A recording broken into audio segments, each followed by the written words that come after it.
Okay,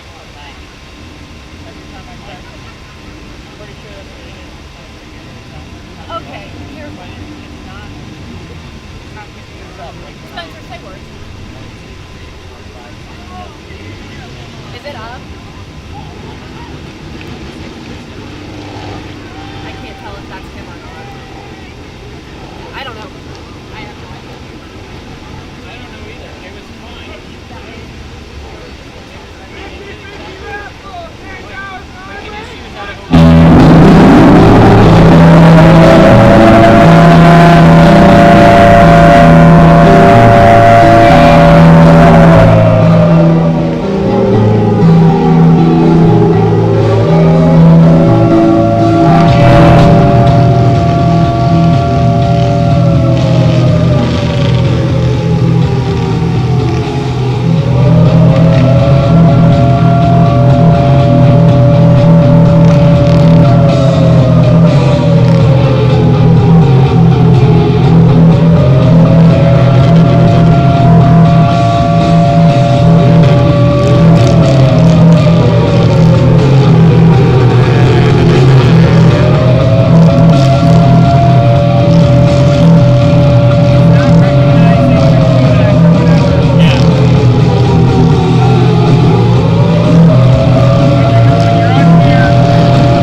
get on your feet and welcome the 2023 Eureka College Red Devils!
Ladies and gentlemen, the starting offensive unit for the Eureka College Red Devils.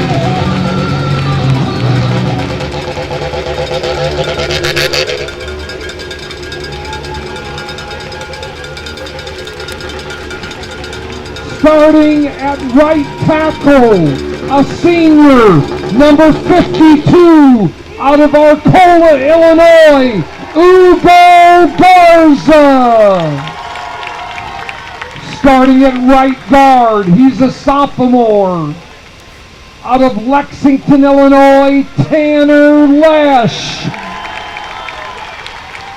At center, a senior from Seneca, Illinois, number 50, Edgar Reyes. At left guard, a sophomore from Dement, Illinois, number 56, Xander Hutchcraft. At left tackle, a senior, number 68, out of Lincoln, Illinois, Jake Benniger. At a wide receiver, a sophomore, number 2, out of Tinley Park, Jack Butler. At a wide receiver, he's a junior out of Pekin, Illinois. Number 5, Sebastian Hill. At another wide receiver, a senior wearing number 8 out of Tunica, Illinois, Kobe Newman. At fullback, wearing number 4, a senior from St. Bede Academy, Ben Burnaby. At a running back and a junior, wearing number 24 out of Elgin, Illinois, Angel Garcia. And at quarterback, a junior wearing number 3 out of Clarkston, Washington, Caden Frazier. And the rest of the Red Devils, under the direction of 15th year head coach, Mr. Kurt Barth.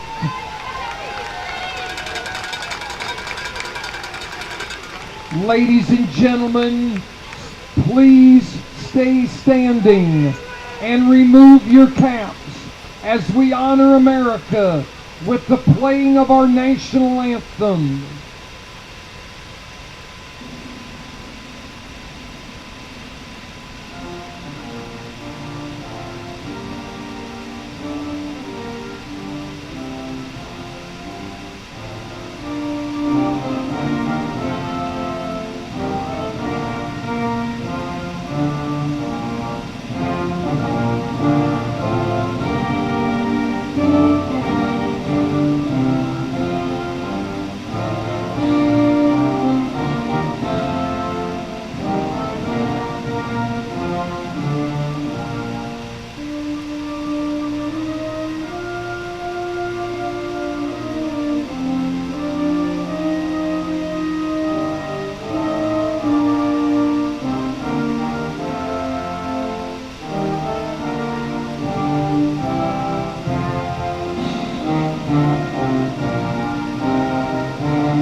As we get ready, ladies and gentlemen, for the coin toss on the midfield stripe,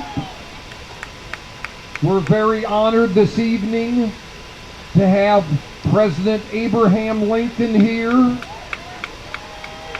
He will be using an 1854 2-cent coin for the coin toss. We have our officials, Cody Adams, Brandon White, Christian Rosenbeck, David Hayter, Steve Mitz, Trey Mitchell, and Mark Jontry getting ready to take care of the coin toss.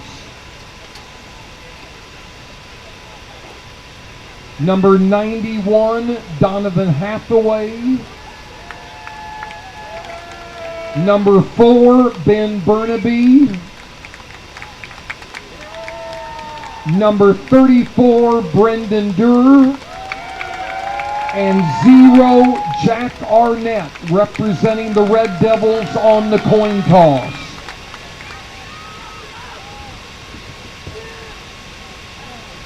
We will give you the results of the coin toss as soon as they're signaled to us.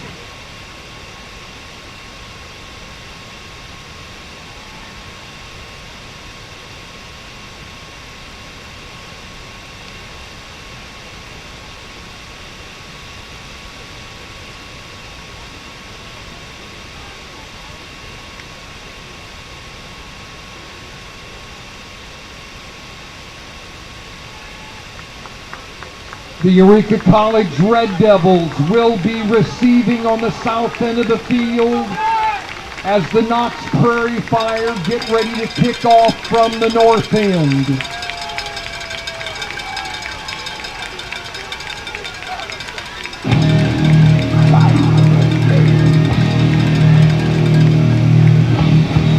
Time to play the game!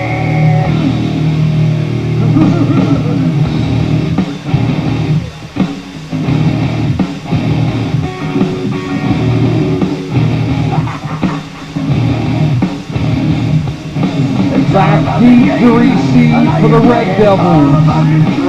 Number 2, Butler. And 0, Jacoby Deloche. Getting ready to kick off for the Prairie Fire. Number 39, Chris McMillan.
On the return, number 2, Jack Butler.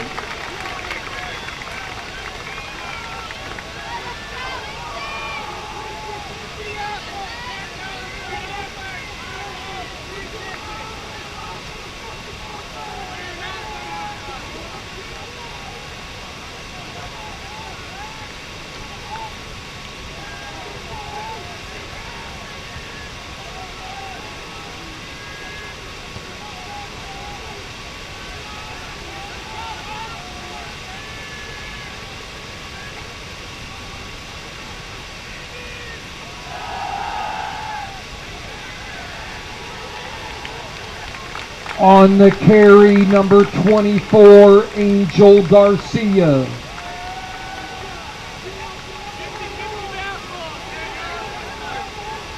One of the first tacklers on the play, number 9, Todd Smith. There was a gain of 4 at 2nd and 6.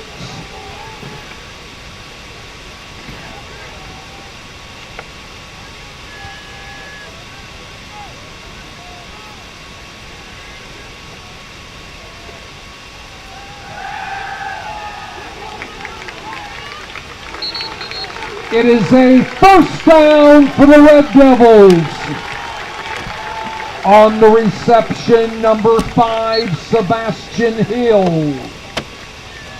The ball is being placed on the 43-yard line of the Red Devils, 1st and 10.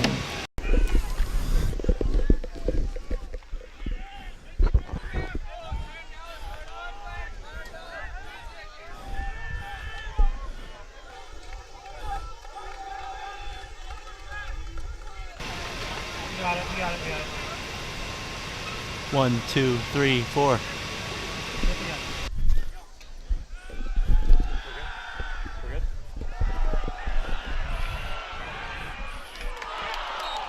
We have an incomplete pass. Welcome to football season. Number 5, Sebastian I'm Spencer Hill. Davis, joined by Levi Taylor. Nothing like a little pregame sprint. It will be Right, 2nd right. and 10 for the Red Happy to be Devils. here. I'm Spencer Davis, like I said. Levi Taylor joining me. Levi, I had this really nice open prepared.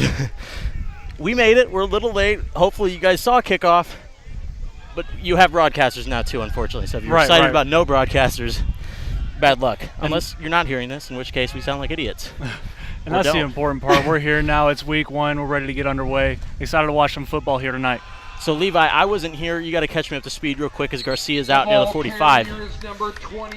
We started the drive off with a run with Angel Garcia that picked up about 3 or 4 yards. Then after that, we had a little curl route to Sebastian Hill for the first down. And now we've got a 3rd down and 9 yards to go on this 3rd down. We'll see what they draw up here. Yeah, this is an opportunity for that transfer quarterback, Caden Frazier, coming in from Presentation College in South Dakota. Former Idaho Vandal, stepping behind the center, though, in the shotgun here. 3rd and 9, first test for the young QB in the Red Devil uniform, dropping back, looking out wide. His pass is incomplete. He's trying to track down Jack Butler on that, but that will bring out the punt unit. Jack looked like he really couldn't get to his break that well. He looked like he struggled to get there, and the ball was just out too early and couldn't make the reception. Yeah, that's one of those plays, the out route's a lot of timing, you know, and you watch a lot of football. What's the kind of key to make sure that works? Well, is it just reps? It's reps, and it's a lot of chemistry with your guys, and what you're seeing right now is a new quarterback coming into this system that doesn't have a lot of chemistry maybe with his guys because it's the first game, but I'm sure that we'll see those things get ironed out as the game goes on. Sam Bartkus' punt, a wobbler down by the 25, still going. Oh, and rolls into the end zone. Really great punt there from Bartkus. Or excuse me, not Bartkus, Bartles, apologies. Great punt there, just unfortunately couldn't get to it in time, and they're going to start with the ball out to the 20-yard line here. See what this Knox offense can do. Well, Levi, we watched a decent amount of game film, I'd say. And Knox likes to run a triple option. So tell the people what they're about to look at and how to follow this. You're going to see a lot of funky things with this offense. You're not going to see a lot of passes. You're going to see them try to run the ball, and they're going to do it in weird ways, get the fullback involved, get a lot of running backs involved. And their quarterback likes to run it too. 14 rushing touchdowns last year. I mean, he can really run it. So not a lot of passes today for Knox's offense. Here is the run, and as you get your first look, triple option for the people that aren't quite familiar with it. It really starts with the quarterback making a read with his up back, in this case Hunter Anderson. Didn't like what he saw, kept it, and he has the option to kind of pitch it out wide. Didn't do that either. 2-yard gain. Yeah, we're looking for the Red Devils defense to get 2 yards or less on first down, second down, get them to third down and long distance, and get stops. And this is Cale Williams in the pistol setup. Anderson behind him, 3 out wide. 3 minutes into the season opener. It's going to be triple option from the look, crashing well, and a big shot there from Jack Arnett. And we talked to Jack this week. He said, I'm ready. Yeah, Jack, senior coming into this season, obviously he's going to be flying around today. Great read. Nice job sitting on the running back there and making a great tackle in open field. 4-yard loss.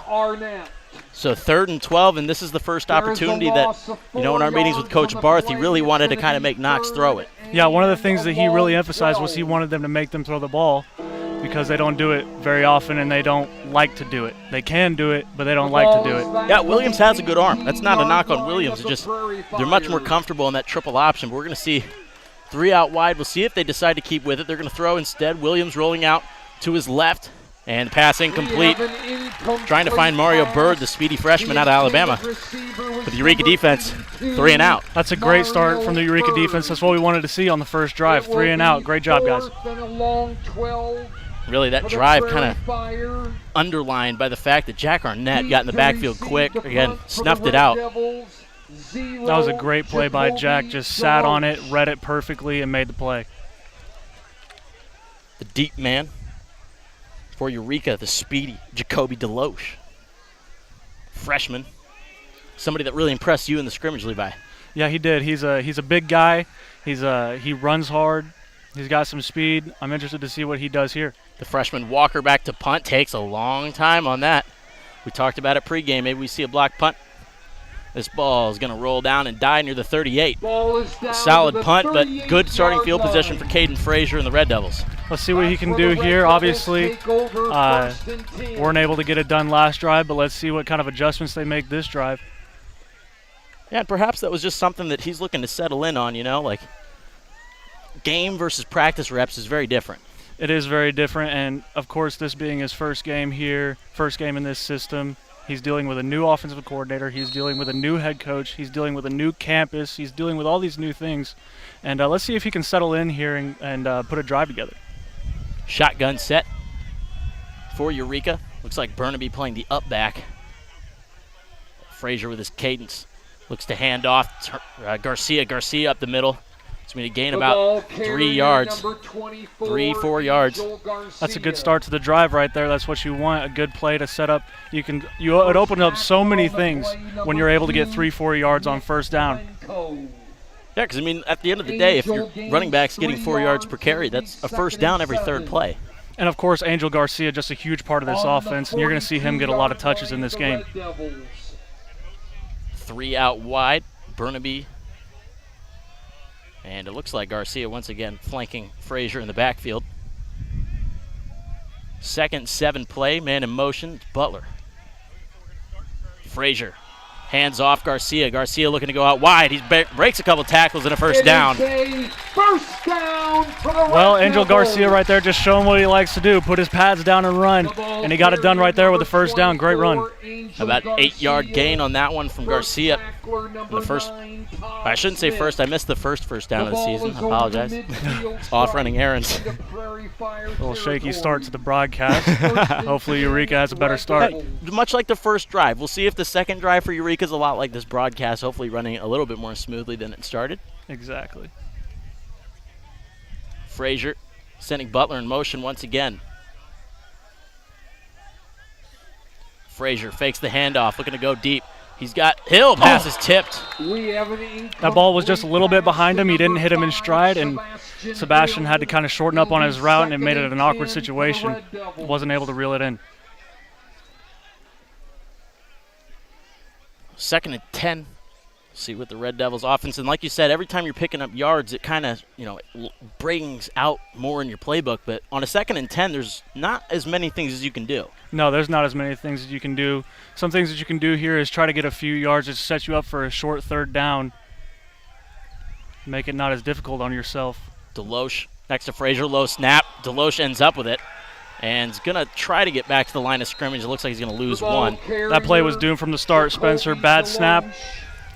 Can't expect good things to come out of that. I mean, the nice thing is Deloche displaying he has good hands. He's got a pitch up from Frazier. That's one bright side of that play right there if you want to pull one out. It'll be 3rd and 11. All right. So 3rd and 12. And these are not the situations that you want to be in this game. Yeah, I mean, maybe, I know it's early on in the game, but is this perhaps 4-down territory and kind of an awkward realm in terms of punting, but kind of depends on how many yards you get on this one. We'll see Frazier. See what Coach Barth's got in mind. Frazier looking, he's got plenty of time. He fires, Seabass, Hill with it. Hill in the middle of the field looking to cut it up. He's trying to get to the sideline. Hill to the end zone. Touchdown! Sebastian Hill showing what a great athlete he is in open field. If you get the ball to him in open field, he is dangerous and he will hurt you, and he showed it right there. First team all-conference last year, and on the fast track to do it again this year. Hey, must be nice to be Caden Frazier when you know you got a guy like Hill out there. Man, I imagine it's nice to know that those two got a relationship, and I'm sure Coach Barth loves seeing those two connect. Steve Bartkiss onto the field, described by Coach Barth as the character of the team. That's kind of what you want out of your kicker. You want your guy to have some personality. Right, somebody to lighten up the locker room a little bit.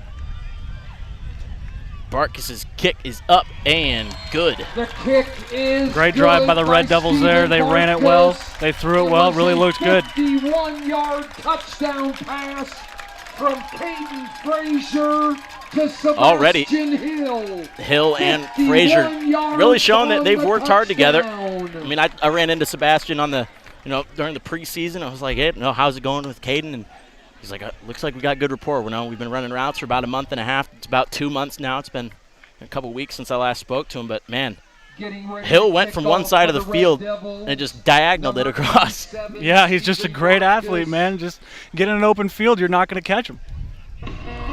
People kind of overlook the fact that in the stat sheet that says a 50-yard catch and run. He probably ran about 80. He probably did. The field is so wide and so long. You can end up running more yards than it says in the stat book. Nothing like that to get the home crowd fired up. Again, rivalry game. We didn't get to talk about it much on the pregame. This is the 9th installment of the Lincoln Bowl. Abraham Lincoln's walking around somewhere. I did see him here. Great to see Abe Lincoln at the game.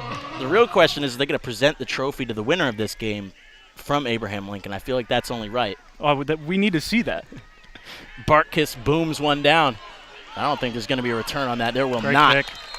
That's what you want to see. You don't want to give the returners any opportunities. Strong kick there. Stephen Bartkiss, the senior out of But you know, Spencer, you talking about this being the Lincoln Bowl. Well, I got a little nugget for you in this All right. broadcast. 11 years ago today, the now offensive coordinator of the Eureka Red Devils, Sam Durley, set the NCAA record for passing yards in a game with 736 passing yards against Knox College. 11 years ago today. He had to have had, what, 8, 9 touchdowns? 5. 5. You wouldn't expect it. You wouldn't expect 5. But he only threw for 5 touchdowns in that game.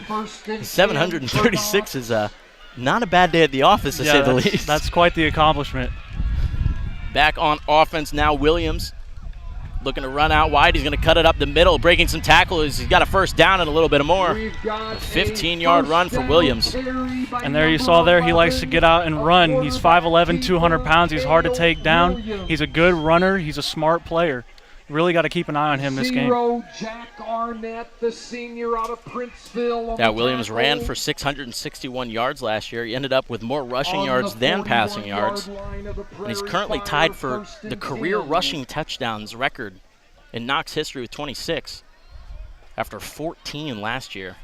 So hopefully, for him, he's looking to break that today. I would be. Here's that triple option handoff to the up back. That's Anderson. 23, Hunter Anderson. A 3-yard gain, 2-yard gain on that. Not a lot up front. See what they do here on second down. This is a big down here because this is the difference between third and short and third and long right here. Let's see what they can do. Hopefully get them in a third and long yardage situation here. That's what we want. You know, we didn't get a real chance to talk about who you have highlighted, but on the defensive side for Eureka, who you looking at? Obviously, Jack Arnett announced himself as a guy to watch. Right, Jack Arnett, obviously senior from Princeville, Illinois. Donovan Hathaway back on the defensive line. He's going to be huge. He's huge to have back. See what those two can do in this game. Play action. Forced up the middle, and it might be a sack. It's very little yard at all, if any. Hathaway comes out of the pile. Like you just said, you highlighted him, and he was like, let me show you why. Well, what you saw there was a rare dropback from Knox. They don't do that very often, and fortunately we were able to get a breakthrough and stop it. 3rd and 7. This is that 3rd and long opportunity that you're talking about. That it's hard to say it's an opportunity as an offense because you really don't want to be in that spot. It's an opportunity for our defense, though, to Right. make a play right here. Absolutely. Crisp day here in September. It's a little warm before kickoff, but right now it's got to be sitting close to that nice 78, 77 degrees mark. Well, the sun's starting to go down. It's starting to feel a lot better. Here's a reverse, trying to get to the edge. Collapsing well and forced out of bounds. That's going to be a 4th down. Good containment by the Eureka defense right there. Jack Arnett, you saw out there, set the edge. Great containment, not letting him get back to the middle of the field. And watching game film, I found Mario Bird's highlight reel. Dude's quick. That's what he's really good at. They clearly want to get him the ball in space. And he almost got wrapped up, but you can see that his speed at least got him to the edge. He got a couple of yards, obviously not enough, but he's going to be a guy you have to keep an eye on. Oh, yeah, he's quick. He's quick. Great play by the defense there. To receive the punt for the Red Devils is Jacoby Deloche. Back onto the field, Jonathan Walker, the freshman punter. A little slow release on the last time. We'll see if speeds it up at all. Not as much of a push this time. A little wobbler there. And not much on it. He touched it at the 25-yard line. That took our kind of bounce right there. A Eureka bounce. That's what we want to see. You get that home field advantage. That's what you're talking about. That home cooking. We love home field advantage. Fantastic turnout here tonight. Obviously, everyone's excited to rekindle this rivalry. Knox has filled up their side very well. Student sections filled out nicely. We got fans. I haven't seen fans all the way around the field in my time here. No, this is a good turnout. And the thing is there's a lot of students here, myself included, that have never seen this rivalry game because it hasn't been going on for a few years. So this is something new for a lot of people. Frazier back on the field. His offense up 7-0. See what he can do on the 3rd possession for Eureka. Hands off Burnaby, the senior back, up the middle. And probably a 3-yard gain there for Burnaby. Man, he is just such a hard guy to take down. He is built, and when he gets going downhill, I wouldn't want to be standing in front of him. And like you were saying about how most of the students haven't seen this rivalry, you know, we talked to Coach Barth, and only the fifth-year guys have even played in this game. So the Jack Arnett's, the Brendan Durs, those are the only guys that have been able to play in that game, and that was their freshman year. Right, you're looking at a team with a lot of guys that this is their first opportunity to put their mark on this game, to have their story in this game. Obviously, you've got the Sam Durley story, but they can put their mark on this rivalry game. Frazier pulls it back, little screen pass, hit in the backfield, and they're going to lose yards on that one. Knox defense did a good job and snuffed it out. Had several guys there attacking, swarming the ball immediately. That's Brock Pollitt, sophomore to Washington. Pollitt made a good impression early on in the season, and then I think he got hampered by some injuries there, slowed down his PT. But back out there, getting a catch, but a 3rd and 13. 3rd and 12 was nice for us. 3rd and 13, not so much. We'll see. Not on the offensive side of the ball. Let's see what they dial up here. I'm interested to see what they've got. 4 out wide for Frazier. Snap back, looking to go long. Fires it up the middle of the field. He's got a man dropping it shoulder. Alex Glover with a first down. Alex Glover, first time we're calling his name this game. Good to see that we're mixing it up. Not just throwing to Seabass the whole time. Obviously, he's going to be your main target, but not just throwing to Seabass the whole time. Mixing it up, getting different guys in there. Keep the defense guessing. That is Glover's first catch of his collegiate career. And not much of a better time to do it. A 15-yard gain for the young fella. No, we needed it right there. He came through when we needed him, and that's what you want.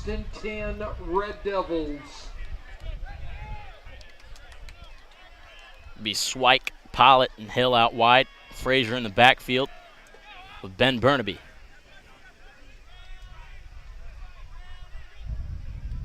Frazier, quick pass, goes to Hill. Hill looking to shake and bake.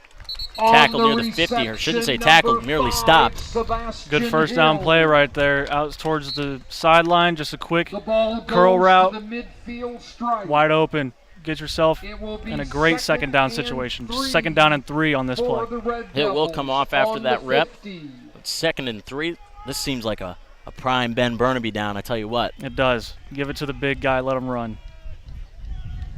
I will say it seems like there's more shotgun passes than I remember from last year. It seems like, you know, Lucas Tinkham would get some, you know, under the center type plays, but a lot of spread out plays here for Eureka today.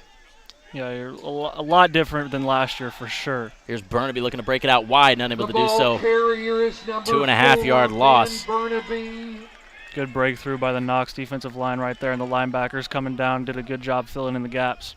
It looks like another passing down, 3rd and 7. Sebastian Hill's coming back on the field. Got to have him on these passing downs. Absolutely. 7-yard line, about a 3-yard loss. 3rd and 7 for the Red Devils. Be 4 receivers out there, Hill, Pollitt, and Glover, and a bunch set. Frazier on a 3rd and 6. 2.5 left in the first quarter. Frazier, chance to throw, gonna go deep. Holding, it's gotta be PI. Ref reaching for his flag, it's taking a while to get out. He's got it out finally. We saw that from all the way up here. Full fist, full of jersey. That's gonna be a first down. That's a pretty easy call to make even across the field for us when we get to see the shoulder pad of Kobe Newman popping out of his jersey. Making it easy on the referees with that one. The official was trying to get the flag out and it just got stuck. You know, it happens. Couldn't get it out. That's going to set up a first down, at least in theory, unless there's offsetting penalties. Well, I only saw one flag. I didn't see a second one. I must not have. Yeah, I don't know. But the offense hasn't moved up yet. Pass interference on Knox College. There it is. Okay. Just a delay in getting the call in. Yep. Might have some audio issues down there. First down for the Red Devils. And again, in the college game, pass interference is, correct me if I'm wrong, it's 15 yards from it's not the spot foul call anymore. No. Okay. No, it is not like the NFL. It is not the spot foul call. Just 15 yards forward from where they were. but in plus territory for Frazier. He's going to fake the handoff. It's a bubble screen. Hill looking to get out wide. Good block there. Oh, not good enough. They're going to get a hold. We're going to get a hold on Alex Glover there. I thought it was a good block. It's sometimes you get, like, I think he had it, and it was just when they went down, it looked a little bit more awkward. But yeah, it took him down to the ground. Probably going to get a hold here. But regardless of that, Sebastian Hill in open field once again makes a big play. Penalty might have just wiped it away, though. Yeah, it's certainly one of those. Again, it's good for your feeling, right? You're like, all right, we're doing a good job. We're getting him the ball in open space, but yeah, negated on that one. You just don't see the result of it. We've got an offensive holding penalty on the Red Devils. So it was an offensive holding on Alex Glover. Coach Durley and Coach Barth both talking to the side judges like, hey, look pretty clean over here. It did look clean from up here, but of course, referee has a final say. And we can't quite see where the hands are at. Maybe that was outside more on the shoulders. And right, I'm not going to try to critique him all the way from up here. No. Now, if we had binoculars, maybe that's a different story. Oh, yeah. Put some binoculars in my hand. I'll start chewing out these refs. 1:06 remaining in the first quarter. It will be been a kind of a slow offensive game outside of Frazier to Hill for the 51-yard touchdown.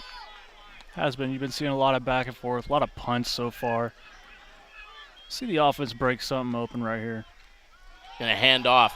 It's Garcia looking to bounce to the edge. Newman. Great block from Newman. Newman with a fantastic block, like you said. And that's what we talked about. Keeping the hands inside the pads. And broke Garcia out. Great play there. Great job by Kobe Newman on the edge. Great block, clean block.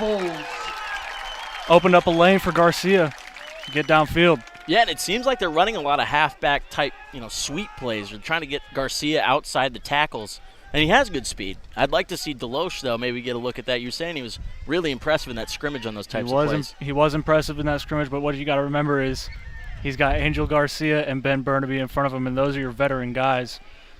But maybe put some more points on this board, get some of the freshmen in there. Frazier with a hard count. Might have counted too hard for his offensive lineman. Perhaps a timeout. We've got a timeout. Looks like a timeout. For the Red Devils. Timeout. Coach Barth a little frustrated, it seems. He popped off the sideline pretty quick. I will give you at this time the winning number. Yeah, like I said, week one, you're just going to have those wrinkles in your offense. You're going to have those wrinkles in your defense. And, of course, as a coach, you're going to be freaking out during the game. But those things get worked out during the week to get prepared for, okay, who do we have next? And for week one, obviously, work out the kinks, come out here, dominate, and then fix the mistakes in practice next week. And sometimes as a coach, you got to remember you've been running the same playbook, or maybe some, generally the same playbook for the last, Coach Barth's in his, I believe, 15th year coming up on. I believe you're right. Yeah, 15th season. So your offense a lot better than a lot of these guys. Right. Especially when you're the creator of it, you're going to know your offense better. See what Eureka can do after the timeout. And again, being in the first half and using a timeout in the first quarter, definitely not the end of the world, but you definitely like to hopefully see that worked out before the second half. Not the end of the world. You just got to be careful for the rest of the half on how you use them. Frazier hands off. Garcia wrapped up in the backfield, able to fall forward. 24, Angel well, like I said, Garcia, I'm not going to get on these refs too much, but it definitely looked like a horse collar tackle from up here, Spencer. Saw a grab at those shoulder pads, but when you're in a big bunch like that, hard to see. Might not have the right angle on the line. And horse collar tackles are so hard to call because a lot of it's like the runner has to fall backwards with it and a lot of other things that just kind of goes a lot goes into that one call. Right. A little tricky on that one. No big deal, though. The Knox Prairie Fire 0. So 7-0. We're going to step aside for the end of this first quarter. We'll be back in just a couple minutes. Second quarter action between Eureka and Knox. 7-0 Red Devil lead.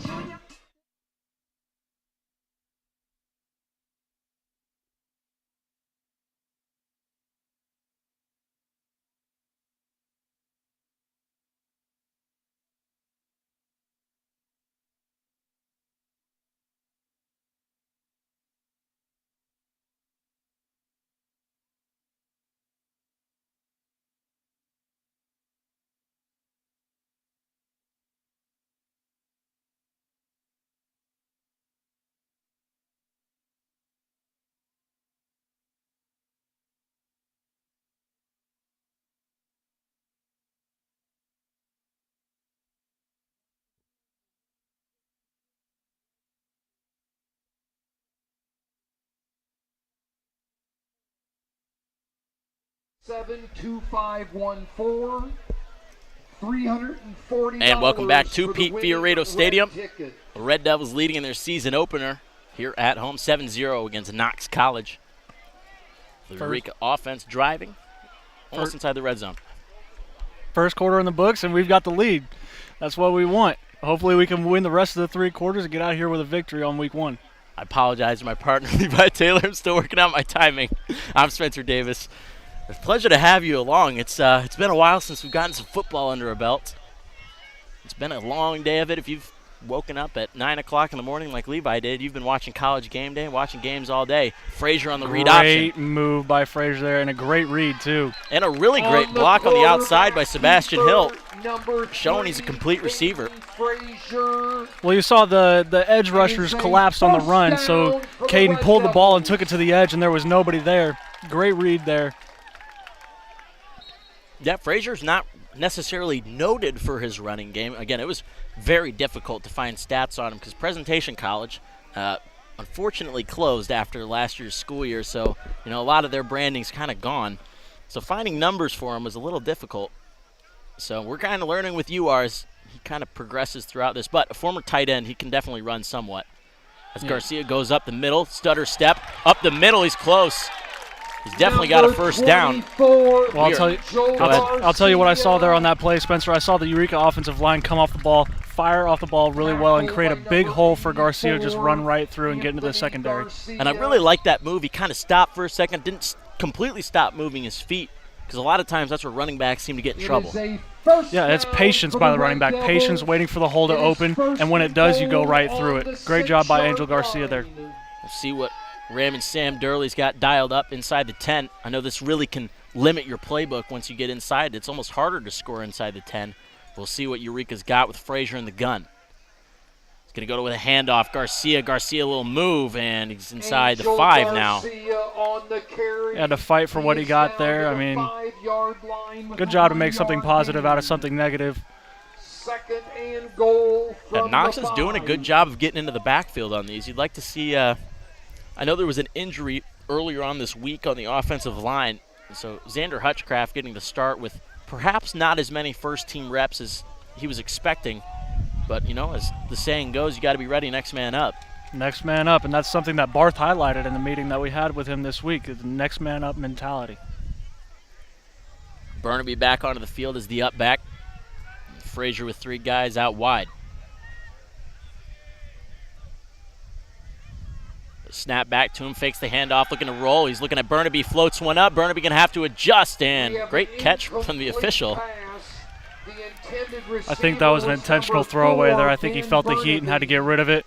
He did have Burnaby open right there on that little route, but couldn't get it to him. Third down right here. Might have been confusing. Get these yellow soccer lines on the field. It can kind of throw you off where the end zone's at. It can throw you off. I can tell you personally from being out here in baseball practice, sometimes it can get confusing. So the 3rd and goal for Frazier and the Red Devils. Hill all by himself, one-on-one outside. See if they go his way. Heat coming. Frazier lobs up, Hill going for it. Touchdown! He did get the feet down, talk to each other, and confirm what I said. Touchdown! 2 touchdowns for Sebastian Hill. What a great pitch and catch. What a beautiful ball from Caden Frazier. Put it right where he needed to. And Sebastian Hill, I mean, come on. One-on-one, we know who's winning. 2 touchdowns for Caden Frazier, 2 touchdowns for Sebastian Hill. In your prediction pregame of 2 touchdowns for Sebastian Hill, he's kind of like that. He is like that. Great year last year. Going to have a great year this year. Bartkus on for the 2nd time of the day. We're going to put the Red Devils up 14 and does so. Sends that one into the housing community down there. Somebody will have to retrieve that. Great drive from the Red Devils. Show they could get it done on 3rd down, and that's huge. Yeah, that's a long drive, too. That was one that, probably started with 3-4 minutes left in the first quarter. Burned a lot of time on that drive. Took their time, let the plays develop. Good things from the Eureka offense so far, and good things from the defense as well, pitching a shutout so far. Yeah, and you know that that's got Coach Barth fired up. It's a defensive performance. Obviously, as a former wide receiver, Coach Barth wants to hang some points up. But you know, defense is what wins you championships. Defense does win you championships, as the old saying goes. But I'm sure Barth is happy with what he's seeing so far from his guys. But you know he's not going to be satisfied with this. You know Coach Barth wants to see more. And you know Coach Sam Durley, he likes to throw. Coach 736 yards doesn't happen by accident. He does like to throw the ball. He likes to sling it around, and he's got a quarterback that can do it. 14-0 early on in the second quarter. 2 touchdowns for Caden Frazier to Sebastian Hill. And again, like you said, man-to-man defense against Sebastian Hill? Really? Not a good idea. No, not with a safety not there to help. Not a good idea. We'll see if they give him the Megatron treatment and set 2 guys across from him. They might have to. A lot of speed and a hard collision there. We'll kerfuffle whoa, after the whistle. The ball. Guys going after it. Hey, it's a rivalry game. Rivalry game. Tensions are high. We love to see it. You know, Spencer, that gets me fired up. I know some of the old heads in the game think it's bad. Whatever. Let them shove it out. Let them get back to the sideline. As long as there's no big brawls, there's no issue. Let these guys talk to each other. And you know there's plenty of chirping on the front lines. Oh, you know it's going. Jack Arnett was telling us he was planning on doing some chirping himself. He comes up in between the box and all that. They've got him moving around from linebacker to safety. He said he's been running some edge also. Just enough to be in the quarterback's ear if need be. We'll see what Williams and his guys can do. They're trailing 2 touchdowns now. Anderson will set up behind him. This is a part in the game where your offense can start to get really discouraged. You know, defense isn't making stops, offense isn't being productive, and you can start to get out of your game a little bit. Let's see if the maturity of the quarterback comes into play here. Comes that triple option once again. It's just up the middle for Anderson. Not a ton of room to run. Great job by the defensive line of the Eureka Red Devils right there. There was a gain of and Levi, what's really been the difference in terms of the defense for the Red Devils and the defense for Knox? Well, I think you're just seeing a lot more communication and energy in the Red Devils defense. And, you know, maybe being at home, you got the students here screaming in your ear. You got the students here chirping the other team as well. So you've got support. You've got people that are cheering for you. And it makes it easier in that situation to communicate and to play well. And on the road, rivalry game, it's not easy. And I think right now you're seeing that get to this Knox defense. Williams faking the handoff. Wayne hits him. Ball's up in the air. It's caught. Moving up the field, it's Willie Cox. Willie Cox, they moved him from the – Coach Barr talked about this week. They moved him from the linebacker position to the defensive line because they thought they were going to have rotation issues with how many linebackers they had. Making a play right there. We saw Garrett Wayne come off the edge, hit him in the backfield. Willie Cox, right place, right time, Red Devil football. Yeah, I don't think Willie Cox was expecting to need to use his hands for an interception today, but hey. You know, it's one of those things, hey, look what I found. Great play by Garrett Wayne. Yeah, he came flying off the edge, bent that corner really nicely, and now Caden Frazier and his guys looking to go up a 3-piece. Ball is on the Burnaby and Deloche on either side of Frazier. Butler in motion. Frazier handing off. Burnaby looking to go up the middle. Burnaby off a couple guys. It's going to be a 4-yard gain there. Good first down run by Burnaby right there. Got behind his blockers and just ran. You know, oftentimes, like, sometimes you know your playbook's working, right? You know your pass game's working, but you want your running game to have that same kind of confidence, not necessarily going into next week, but definitely into that next quarter. You don't want either, you know, you want a complete offense for sure. For sure, and that's another thing that Coach Barth highlighted in the meeting this week is he said that they wanted to come out and establish a run game. Of course, they're going to throw it around, do new things with this new offense, but they wanted to come out and establish a run game. Jacoby Deloche, freshman, first carry. Great run by the kid right there. You highlighted him. You were at the scrimmage. You're like, man, you got to see this Deloche guy play. Dude's hard to get taken down, and he broke 2 tackles right there and dragging his man down to the 1. Hurry-up offense here. The freshman out of Columbus. And there was 12 men on the field. Didn't get off in time. Or a timeout taken right before. They were going to score on that for sure. Oh, yeah. Oh, yeah. Jacoby Deloche. How about it, kid? Not bad for your first carry in college, huh? I'd take it. I I'd would take it if I were him. I would have taken one more yard perhaps, but, he's got to be like, Coach, you got to let me stay in for one more. You got to let me get one more. Give it to him. You got to let him get his first touchdown right here. Got to reward the kid. Have to. Hard runner. 11-13 left in the first half.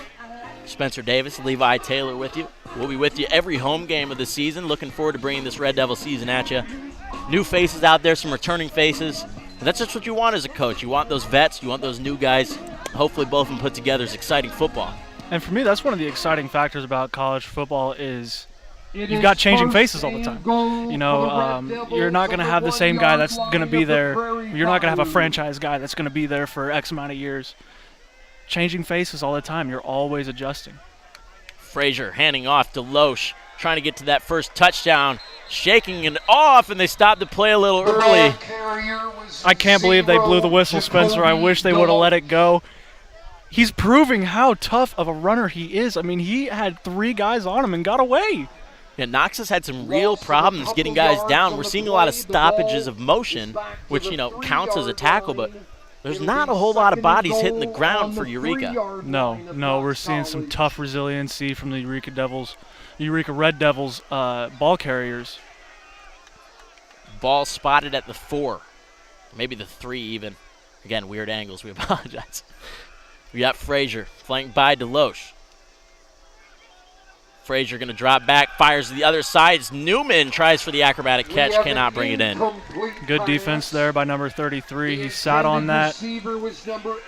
Got a great read, got his head around, knew where his receiver was able to get the PBU right there. Yeah, Centino. He had a couple of PBUs last season, already adding one to his name. And this is a really young secondary. I remember doing game notes for this, and there's not a lot of dudes with tackles even back there, so fresh chance for a lot of these guys. And Knox lost some of their leading tacklers last year, graduated. Be Frazier handing off to Loesch up the middle, bouncing off of his guy, trying to move forward. The pile is stopped. Still can't get him down, Spencer. They just still cannot get him down. They can stack him up, but they can't get him down. Be a 4th down. We'll see what Coach Barth wants to do. This is something in his meeting. He's like, I probably need to trust our guy, Steve, a little bit more. Here's the first chance for Steve Bartkus. From at least a field goal perspective. I believe in Steve. I believe in Steve. I've got all my faith that Steve's going to put it right through right here. Let's get some buttons made for that. I believe in Steve. I believe in Steve. Again, 3 for 4 on field goals last year. As long as a 30-yarder. First opportunity. Tollett holding. Kick is blocked. Knox goes down, ball loose, and it's going to be recovered at the 13. Well, that's something right there, Spencer. You got to be careful. This defense has got to come out and be careful right here because Knox is going to come out and be fired up. They just got to stop.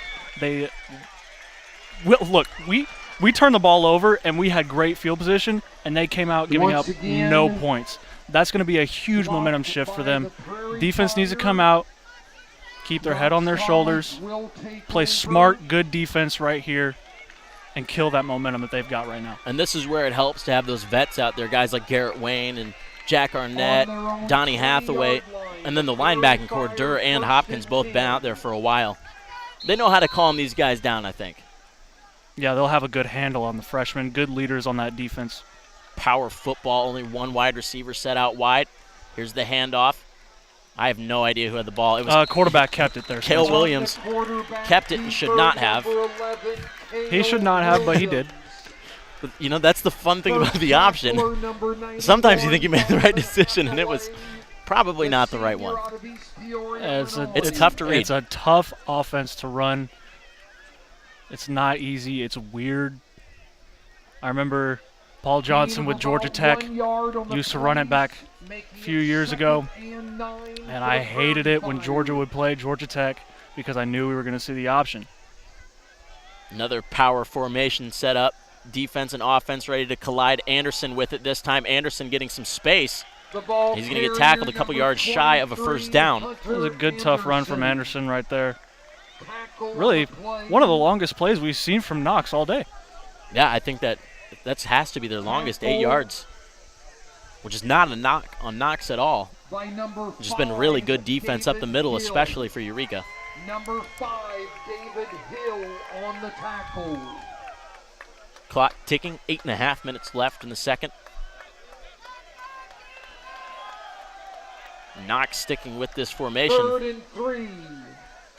It's going to hand off Anderson up the middle once again. Anderson with some room and a good tackle there. Got a first down Like I said, carry Spencer, for the their Prairie offense, they've got momentum right now. They're coming out. They're excited. They've got a chance to get back into this ball game, and they're marching right now. They're having good, positive plays. Yeah, Anderson's had a lot of success just right up the middle. We saw Cale Williams keep it earlier, and he got some room up the middle. So we'll see if there's going to be a third linebacker brought in instead of a safety.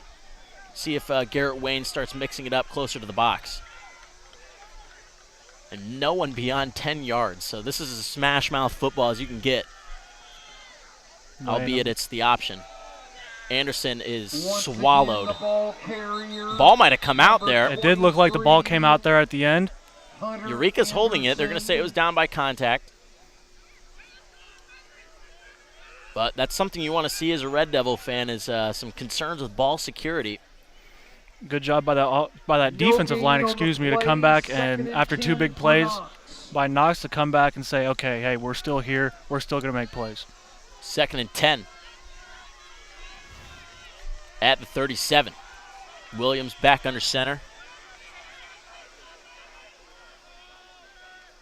Going to hand off. Anderson trying his luck up the middle again. This time not as much. Good for a 3-yard gain. It's going to set up a 3rd and 7. 3rd and long situation right here. See what they dial up on defense. Now, this is an opportunity for Eureka to make a statement like Knox did. Turnover on, Knox had worse field position than we did on that. But still, a stand is a stand, regardless of where you do it. Right, you want to get the ball back into your offense's hands right now and give another opportunity to score. Get that bad thought of not scoring any points out of their minds immediately. Williams fakes it. It's going to be a QB power, and he's tackled about 4 yards short of the first down. We'll see if they decide to keep the offense out. Out of Peru, Illinois. The sophomore from Peru, Ethan. And they will not. Ceramic.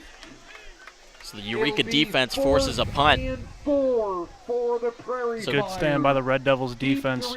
Both teams now forcing turnovers, and neither of them are able to capitalize on that.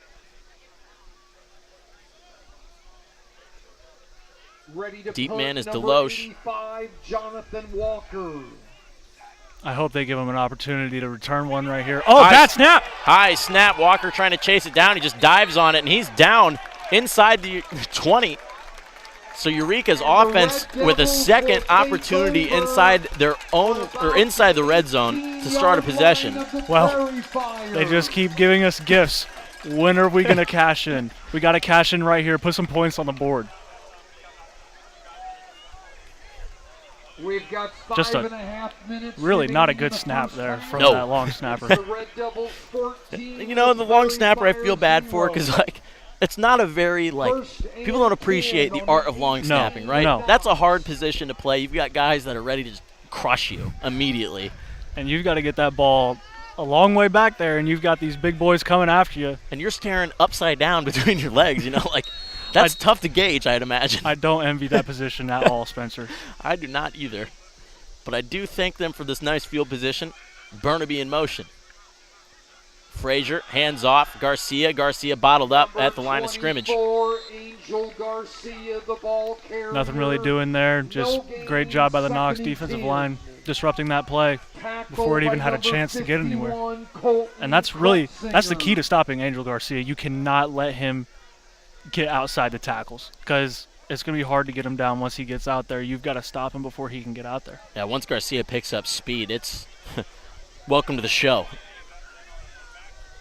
Malachi Folds really stands out there on the Knox defense, listed at 6'6" on the edge. He's a big dude. We'll see what Frazier can do. Frazier, quick fire out wide, picked up by Swike. Swike tackled at about the 7-yard line. Excuse me. That is the 7. Yeah, optical illusions are crazy. 8-yard line, Spencer. Yeah. 8-yard Well, line. you look at this side, right, and then you look across the field, and I was like, oh, wow, he's at the 18-yard line. I'm on my game. Once again there, you're seeing a different receiver get mixed in. Yeah, Swike now with a catch as well. We'll see what go ahead. Seeing Eureka do a lot of these little curls, little curl routes to just get chunk yardage. You know, you're not seeing them really. I mean, of course, you're in the red zone. You're not going to be hucking it down the field, but you're seeing them play out to the edges a lot. Not a lot of balls over the middle in this game. Garcia shake and bake up the middle, picked up and tripped up at the 3. Angel Garcia, the ball carrier. Levi, we're seeing number 84, Evan Jackovic. I talked about him with Coach Barth, and Coach Barth is pretty excited what that young man can bring to the table. Well, he's tall and he is long, Spencer. Throw the ball up there and watch him go get it. He's a big guy, and it'll be interesting to see what he can bring to the offense this year. We've got an Holding on the offense. penalty on the Oh, I didn't even see that flag. I didn't either. Unfortunately, that will mark the Eureka offense back 10 yards. Although, again, some offensive coordinators don't like being pressed up against the goal line. There's only so many things you can do. But now given plenty of breathing room. Now at the 18. How about that? Now at the 18. How about that? You manifested it. In a bad way, unfortunately. Be a second and goal from the 18. 4 minutes to go here in this half. See if the offense can get. We got to finish this drive first, of course. Absolutely. Spencer. But finish this drive. Quick stop by the defense. I'd love to see the offense back out on the field after that. Maybe run a little 2-minute drill. See what Caden Frazier and the offense can do. Let him throw it around a little bit. Frazier going to drop back, looking long. He's throwing it up to the 6'4 Jackovic, and he's pushed out of bounds. Could not bring it in. Good coverage there by Centino. Yeah, good coverage there.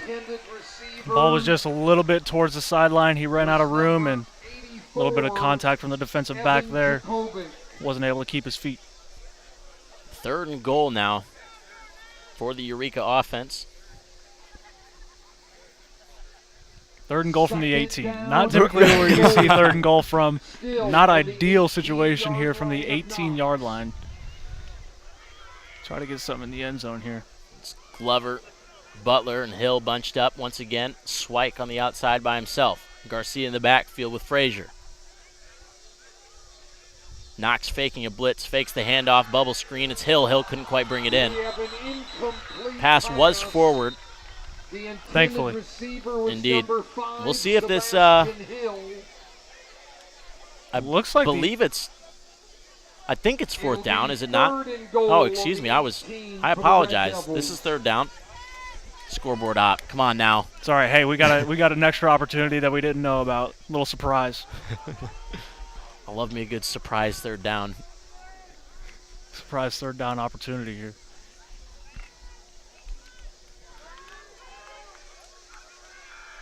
Burnaby back onto the field as the up back. Frazier looking to do some more damage. Clock stopped at 3:41. Garcia motioned out wide, looking to set up a swing pass, perhaps. No, it's a screen to Burnaby. Burnaby He's got blockers. He's got blockers. He's going for the edge. Touchdown! Ben Burnaby, 20-0. Eureka College lead. Great play design there. Before the ball was even snapped, we saw Angel Garcia go out like it was going to be a swing pass. And you saw the line pull. Ben Burnaby right there by himself, right in the middle of the field, had blockers in front of him. And that's pay dirt every time. That's got to be a scary sight to see 3 offensive linemen running at you, followed by Ben Burnaby.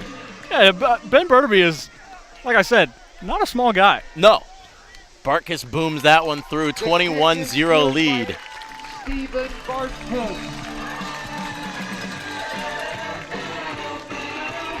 Eureka on pace to match their output from the last time these two teams played. They put up 42, but Knox well below their 28-point pace. And Levi, 3:34 left. We might have another chance to see Mr. Frazier in the offense. That's what I'm saying. I'm looking for a big stand from this defense. Who's going to make a play, you know? Who's going to make a play on this defense to get the ball back in the offense's hands with a chance to score before halftime with Knox getting the ball first in the second half? Bartkus and his guys ready to boom one deep. That was actually Austin Swipe. Austin Swipe, the junior out of Fairbury, Illinois. We had that one right, at least. Austin Swipe. Yeah, we had that one right. PA announcer struggling a little bit. Hey, you know what? We've got the better angle. I know he's got some windows blocking him. I think there's a kind of a wall that kind of sticks out. You kind of got to stick your head out that booth, to be honest. But hey, we got a nice view up here on the roof. We got a slight breeze, and man, that sunset setting up some prime football feelings. Well, let me tell you, Spencer, I'm not feeling the heat on my neck as much anymore. It doesn't feel like it's on fire, so that's nice. See what Knox can do on this return. It's a good one up near the 35-yard line. Set him up nicely here for a good offensive possession. Eureka's defense is going to try to make a stop here. First tackler on the play, number 1. And that's been the thing. Knox has had some good field position or starting field positions and just really haven't been able to move the ball too well. No. Eureka's defense, especially the defensive line, as I mentioned before, Donnie Hathaway, a returner on this defensive line. You've got number 99, Dean Sabah, big guy. He's going to make some plays on that defensive line. You just got guys all over this defense that can make plays, good leaders. They're doing a great job in this one, Spencer. Williams back under center, motions, hands off. Anderson looking for room, pulled down by Hanson Johnson. Number 23, Hunter Anderson. Johnson making a tackle up from the safety spot. Brendan Durr, number 34. And number 17, Austin Hopkins. The two seniors. Clock is running, Spencer. We're approaching 3 minutes left in this first half. Yeah, and part of it is, Eureka's got 2 timeouts. They used one earlier on, so perhaps not as much chances to go long, or more. You're going to have to go long is what I'm trying to say. Just in a really roundabout way. Williams forced to shuffle it out. Anderson hit in the backfield and wrapped up once again. Good gang tackling by the Red Devils. Great job swarming to the ball there by the defense. Great job reading and sniffing that play out. And everybody pursuing towards the ball. And that's the big thing. You love to see, I know coaches, they preach, when you see hat on hat, join in on the fun. Yeah. Oh, yeah. You want all your guys getting on all the action. The ball on the 39-yard line. Knox looks content to kind of run some clock because they know what lurks on the sideline with this third down. And especially after that bad punt, or not even a punt, bad snap. Again, apologies to the long snapper, Cole Gino. No hate. No hate. No hate. Never hate. But unfortunately, it was not an ideal snap. We'll call it that. Well, you got to know that Caden Frazier's on the sideline licking his chops right now. The 2-minute drill is an opportunity and a situation that you wanted to be in because you like to throw it around as a quarterback. Williams looking to throw it himself to the sideline. Nice catch there by Kier Turner. First completion of the game, if I'm not mistaken, for Knox, and like we said from the start, they're not going to throw it. They don't like to do that, and that's the first completion from the game there. Gets them the first down. Yeah, that's their first down in quite a while. I can't remember the last one they've had. Yeah, Williams demonstrating a good arm. If you got to try something at this point because the triple option's not working as well right now. No, it's not working, and this game's starting to get out of hand. And the Knox coaching staff knows they got to make some moves here, and they got to make things happen. Triple option, sticking with it. Anderson, little shuffle step, gets up the middle. That's going to be a 7-8 yard gain. Everyone jumping in on the pile to get everyone moving forward. One of the first tacklers on the play. Starting to move the ball a little bit. In plus territory. Yeah, 1:30 left. Yep, Spencer, we're starting to get into the territory of, okay, we can't worry about our offense getting the ball back and going down and scoring. We got to stop them from scoring before this happens. As much as we'd like another touchdown, pick six, maybe a little gift. Right, I just have wishful thinking sometimes, and I like to hope for the best. Nothing like being greedy. Williams fakes the pitch, keeps it up the middle. He will pick up the first down, but not sure if Knox likes seeing their quarterback take that many knocks in the middle of the field.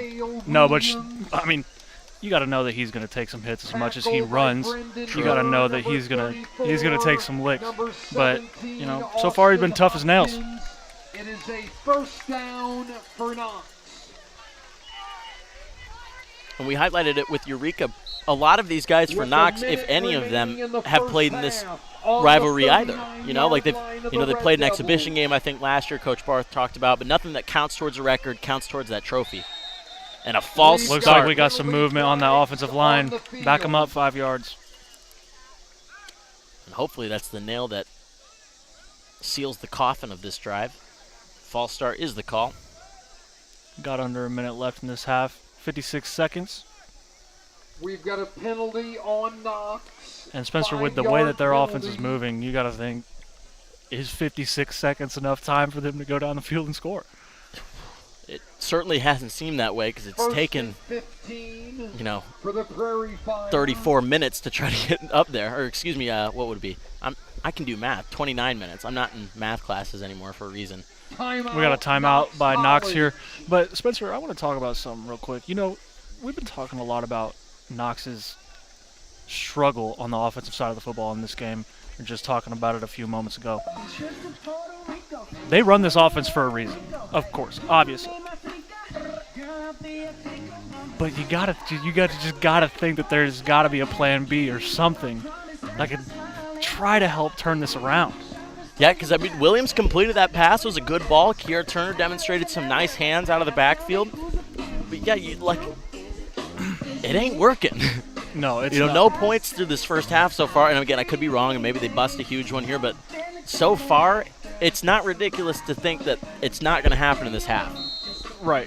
I mean, you got to think it's got to work at some point, right? You run it for a reason, obviously. It's got to work at some point, and you know, there's a reason why they're on the sidelines and I'm up here. Yeah. So we have the easy job. We don't have to do we do our little game prep, but we're not worrying about defenses and offenses in the way that they do. No, we're not drawing anything up over here. We just get to criticize what they draw up. Exactly. We have a really easy job. And the nice thing is we can rarely be wrong. Williams will drop back, looking to air one out towards the sideline, readjusting. Good coverage, Malik Jones. He's looking for Nico Powell.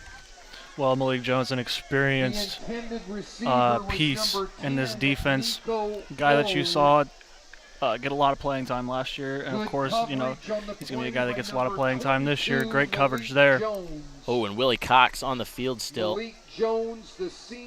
Very uncomfortable. He tried to get up, but did not. We do have an injured player on the field for the Red Devils. Well, this is just not what you want to see. You don't like to see injuries, especially week one. Hopefully it's something minor. He looks to be doing all right. Round of applause. Hanging that shoulder. It's not a great sign, but good to see him hustle off the field. Certainly in some discomfort. And we'll keep an eye on him. He's right in front of us, so. We'll keep you updated as we know things, and you know, we may hear nothing for the rest of the game. But we'll do our best. We'll try to guess with you. And we'll monitor him on the sideline. You know, we get a pretty good look at it. Getting some attention now from the training staff. Williams back in the pistol. Moving out right. Throws it into the flat. Good catch there by Evan Laws. Again, not a lot of these Knox guys have catches from last year. You know, I think there was some turnover in that position group. But also they don't throw the ball a lot. They don't. And Spencer, what he's showing right now is that he can. Like we said earlier in the game, they can. They just don't. It just doesn't really fit into their scheme. Williams trying his hand at another pass, and it's completed once again. And forced out of bounds is Poe. Levi, they're starting to move the ball a little bit. They are starting to move the ball. They're starting to put things together. Little short, just little out route plays, little swing passes, little screens, stuff like that. Trying to just get some yards, go down the field. And, you know, sometimes it helps to. We got something going on here. Looks like timeout Eureka. Sometimes you want to throw those short little dink passes, those little dump-offs, get your quarterback in a rhythm, get him feeling good, get him used to seeing the ball going into his target's hands. And, you know, maybe they're trying to get their quarterback into a rhythm right here with these just little short plays. Also, running a lot of things to the sideline because the clock is a factor. Yeah, and you can see that they're trying to get Williams almost outside of the pocket. I mean, it seems like his pocket throws have been good, but they're really trying to get him on the move in a sense where he can kind of get away from that pressure. Yeah, because that defensive line of Eureka is doing a good job and is putting pressure, so they've got to get him out of there or else he's going to be swallowed up. 38 seconds remaining in this first half. It's been fun so far in the Lincoln Bowl, 21-0 for the home team. But it is Knox driving late, trying to crack the red zone for the first time of the game. Well, they're right on the brink of it, Spencer.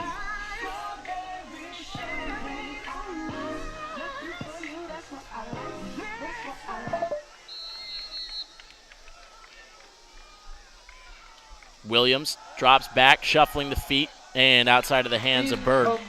Wayne was lurking there and let him know. Ball was just a little bit behind his receiver there. Wasn't able to hit him in stride, and tough adjustment for the receiver to make on the fly. You know, all your momentum's going one way and the ball's going the other way, and you got to try to. It makes it a difficult play for the receiver. And maybe Williams thought that route was supposed to come back towards the sideline because, like you said, you want to stop the clock, and that's how you do it without using a timeout. Could have been a little bit of miscommunication there. It looked like a quick start. It is a false start. Looked like Owen Beaver left the line a little too early. Well, we've seen a couple times here, Spencer, this offense shooting themselves in the foot, you know. And that's on the false start by the for the Prairie Fire, that's just not what you want, especially when things aren't going your way in this game. But like you said, they get the ball at half. A touchdown here and, you know, you get the ball back. Maybe you're looking at a one-score game after your first drive. Correct. This is a very, very crucial drive for this Prairie Fire offense. And a big drive for Eureka's defense. If they can force a stop here, this is the most momentum Knox has seen as Williams drops back, looking to throw and tried to pull it in. It was incomplete. Looks like he tried to pump fake it, or maybe saw something that was open for a second and decided at the last second, oh no, and just third and 15 broken play right there. On the 25 of the Red Devils. That's the worst feeling. Willie Cox looks like he's letting him know that he has got the good to go. I mean, I don't want to make any assumptions here, but looks like he wants to play. Up to the coaches, though, if he goes in or not. And they might just wait until half. No need to rush him back in there. They can get a better look at him. Williams really trying to find anyone, forces it up the field, and that's caught on the sideline inside the 5, or right outside of it. Looks like the 6 is where they mark him. I believe that is Owen Beaver. Completed pass for Knox College. It is a first I didn't see if he was able to. Knox. Yep, looks like the clock is going to stop. He did get out of bounds. Oh, and they just called the timeout as well. Timeout. Yep. Willie Cox back onto the field as well.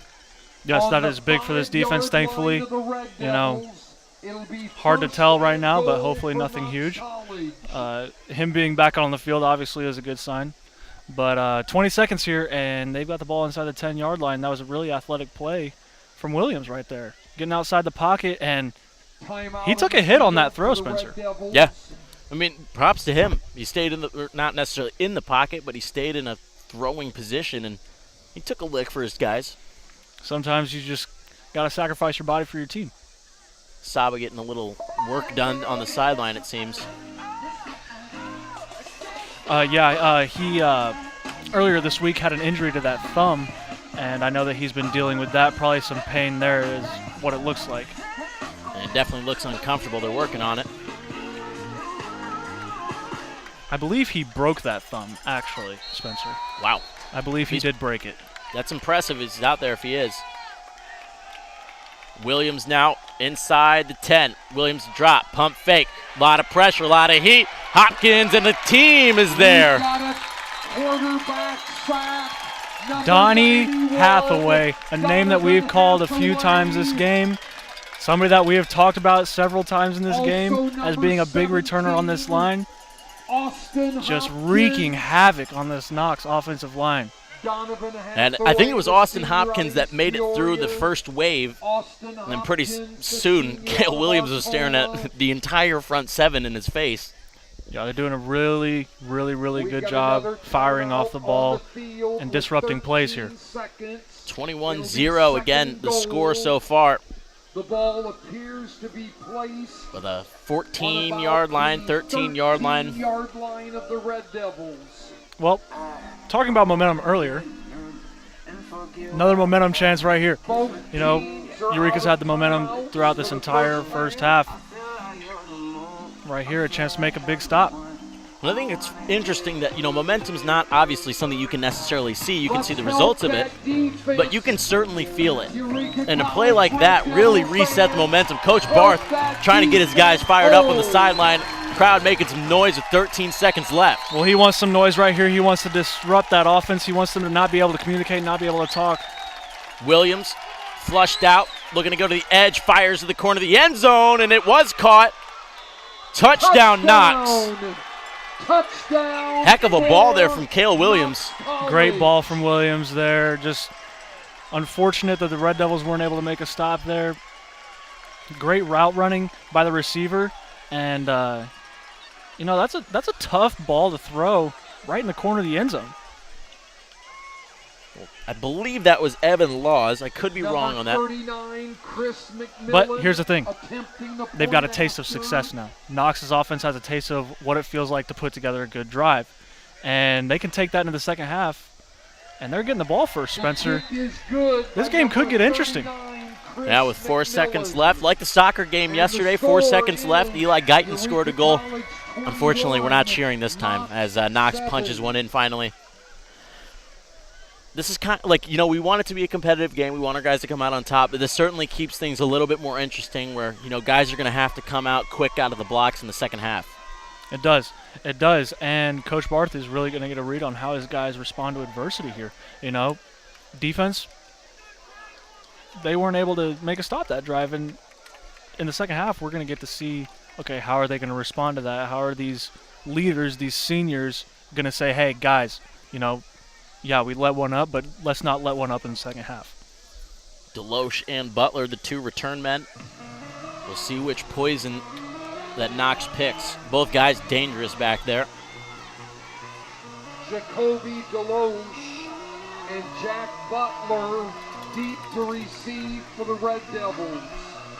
This will be Chris McMillan, the freshman from Colorado, to kick it off. Scored his first collegiate point on that extra point. So congratulations to him. Always a fun moment to get your first stat in the book. It's always a good feeling to know that you're official. You're official in the college stat book. He's going to send that near the sideline. Butler's going to bring it in. You would have liked to almost see him let it go out of bounds. We'll see what Butler can do with it. And that will be the final play of the first half. 21-7 is going to be the score going into halftime. Eureka leading here at home. Levi, thoughts on the first half? Well, we've been talking about the Red Devils defense a lot, and I think that's one thing that a huge difference from last year, obviously. A great first half by the Red Devils defense. And the Red Devils offense, exciting. That's one word that I have for their offense so far in this game is exciting. You're seeing a lot of exciting plays. You're seeing a lot of exciting athletes and new faces. It's always good to see new faces being productive and being successful. And I'm excited for the second half, see what we got. Caden Frazier closes out the first half. 3 touchdown passes, 2 to Sebastian Hill and 1 to Ben Burnaby. So again, we'll be back in about 20 minutes with the second half of action. Eureka leading 21-7 right here on the Red Devil Radio.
And welcome back to Pete Fiorito Stadium.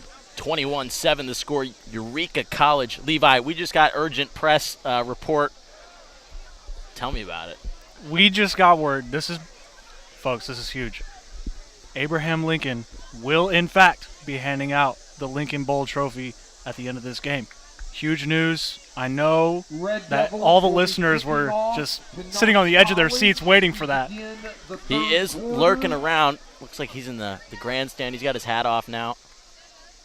He's probably getting a little hot and sweaty in that suit. Mr. President, got to stay comfortable. No kidding. Never thought I'd see Abraham Lincoln at a football game, but you know what? Well, I never thought I'd see Abraham Lincoln, period. Number 87, Stephen Bartkus. Valid point. Senior out of Seneca, Illinois. Devils getting ready to kick it away to the Prairie Fire here to open the second half.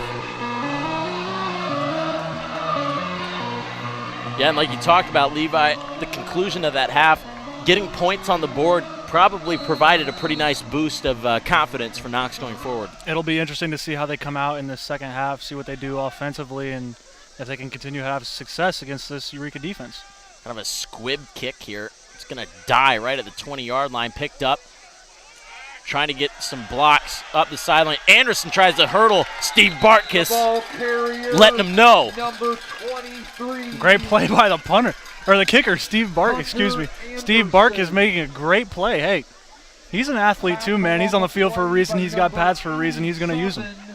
Stephen Bartkus, the kicker, But from Seneca, Illinois. on the other side of the coin, It'll be 1st and 10 for good field Knox position for College. Knox to open the drive here. Yeah, they're kind of, getting hyped up for the kicker hit. Usually not a good thing. You don't want your kicker making the tackle. It means your guy made it a little too far up the field. Right. If the kicker is the first one there, then that would be a different type of kicker. I don't think we've ever seen anything like that before. The 46-yard line is where Knox will start this drive and this half. We'll see if they continue with the triple option. They had far more success throwing the ball. And if it is broke, don't try to fix it. But Anderson is going to push his way up, probably a 7-yard gain after that second surge. And he's dragging a lot of bodies with him going down the field there. Got some help from the offensive line at the end, but dragging a lot of our guys with him. We got to get him down early. Yeah, Anderson in that first half, 27 yards for him on the ground. It certainly felt like more, but perhaps it was a combination of getting bottled up on some of those plays and smaller gains as well. A lot of carries. A lot of carries in that first half. Yeah, they do credit him with 8. Williams credited with 7. We'll see what they do on this second down. Pitch play going out wide. Johnson there to meet him. Good tackle there. Great tackle there. Looked like Wayne and Johnson combining for that one. Getting out there and containing, getting out there to the edge, not letting him beat you there. That's when things get dangerous. If he beats you to the edge, he can run for a long time. That was Beaver on that run. Senior out of Bedford, Indiana. Third and 4 situation here. Not a lot of yardage to that first down marker. See what they draw up here offensively and see if Eureka's defense can make a stand. And this is a tough play to defend because really they can go any direction. We'll see what they go with.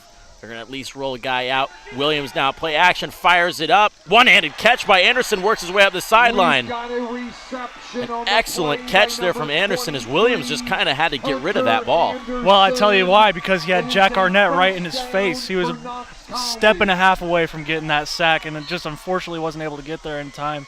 And, that's a great ball. Having a guy coming right in your face can make it difficult to deliver that. Ball to the 42-yard line of the Red Williams Devils. will be back under center.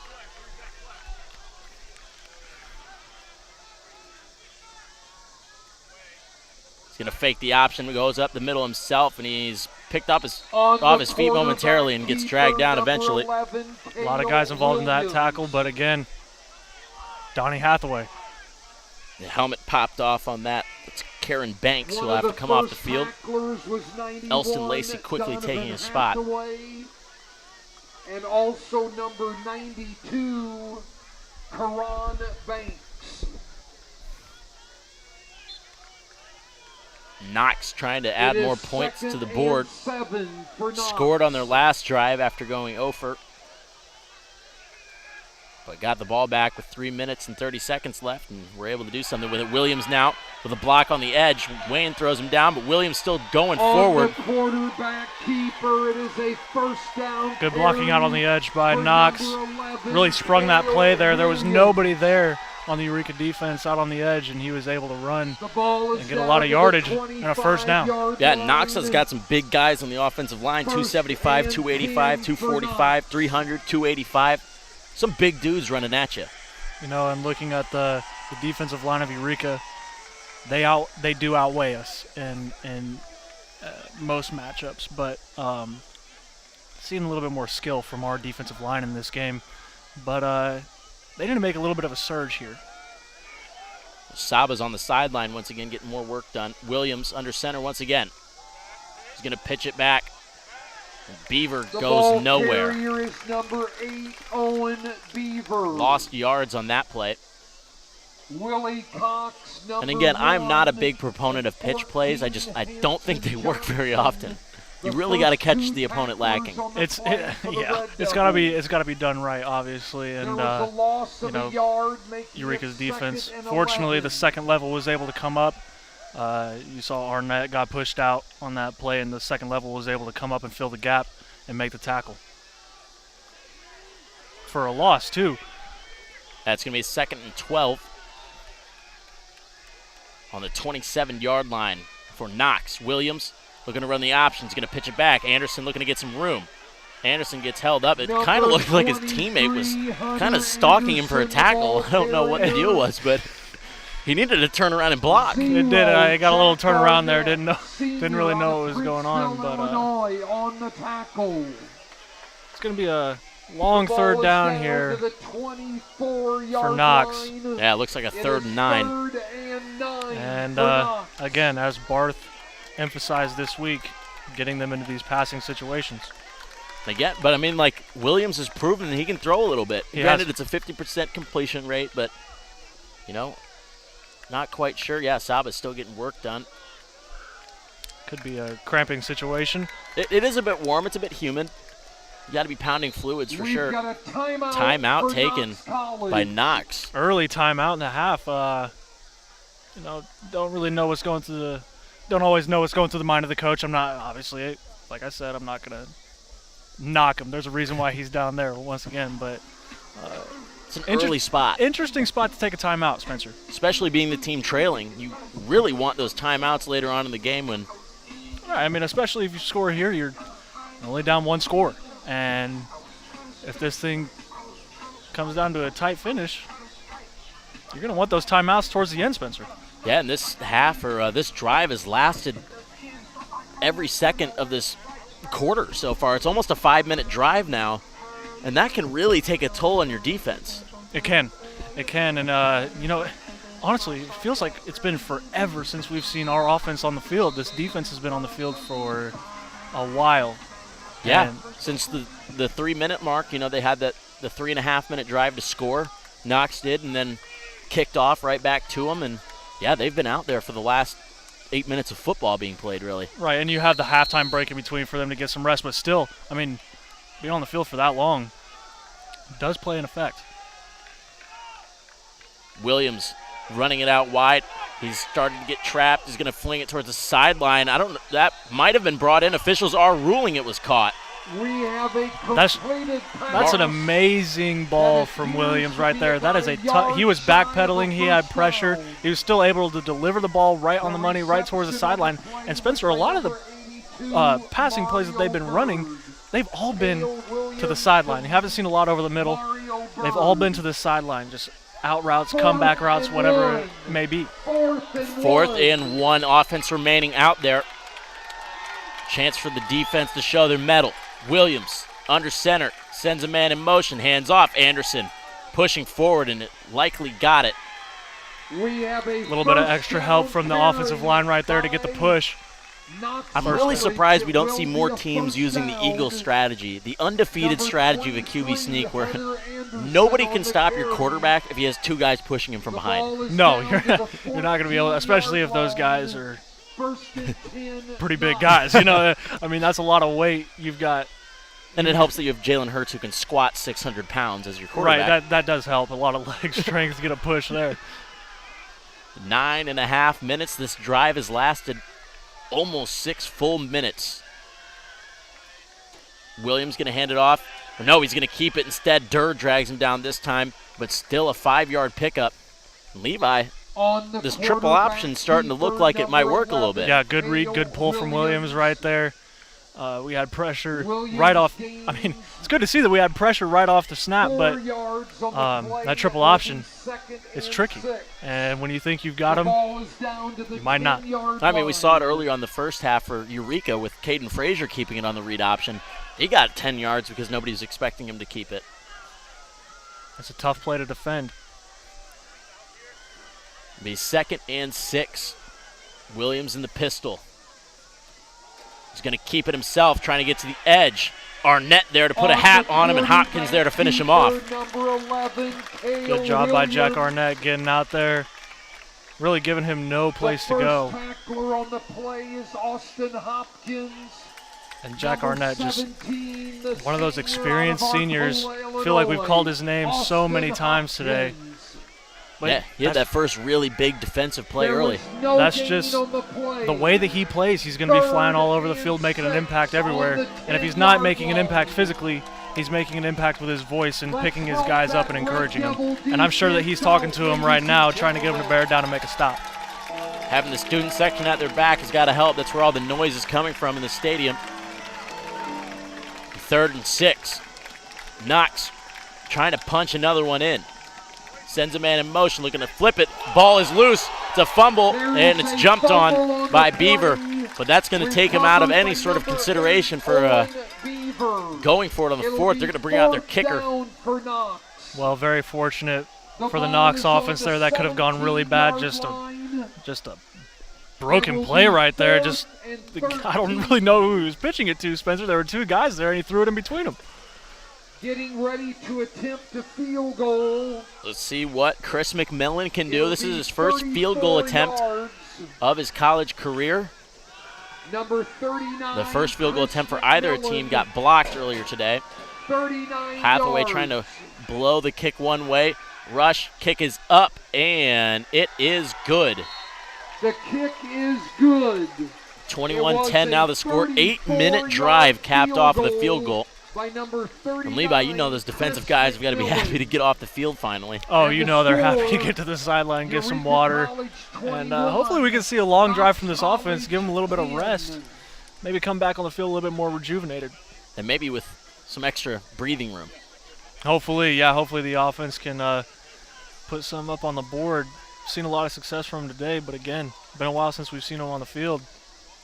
You just hope that they haven't gone cold while they've been sitting on the sideline.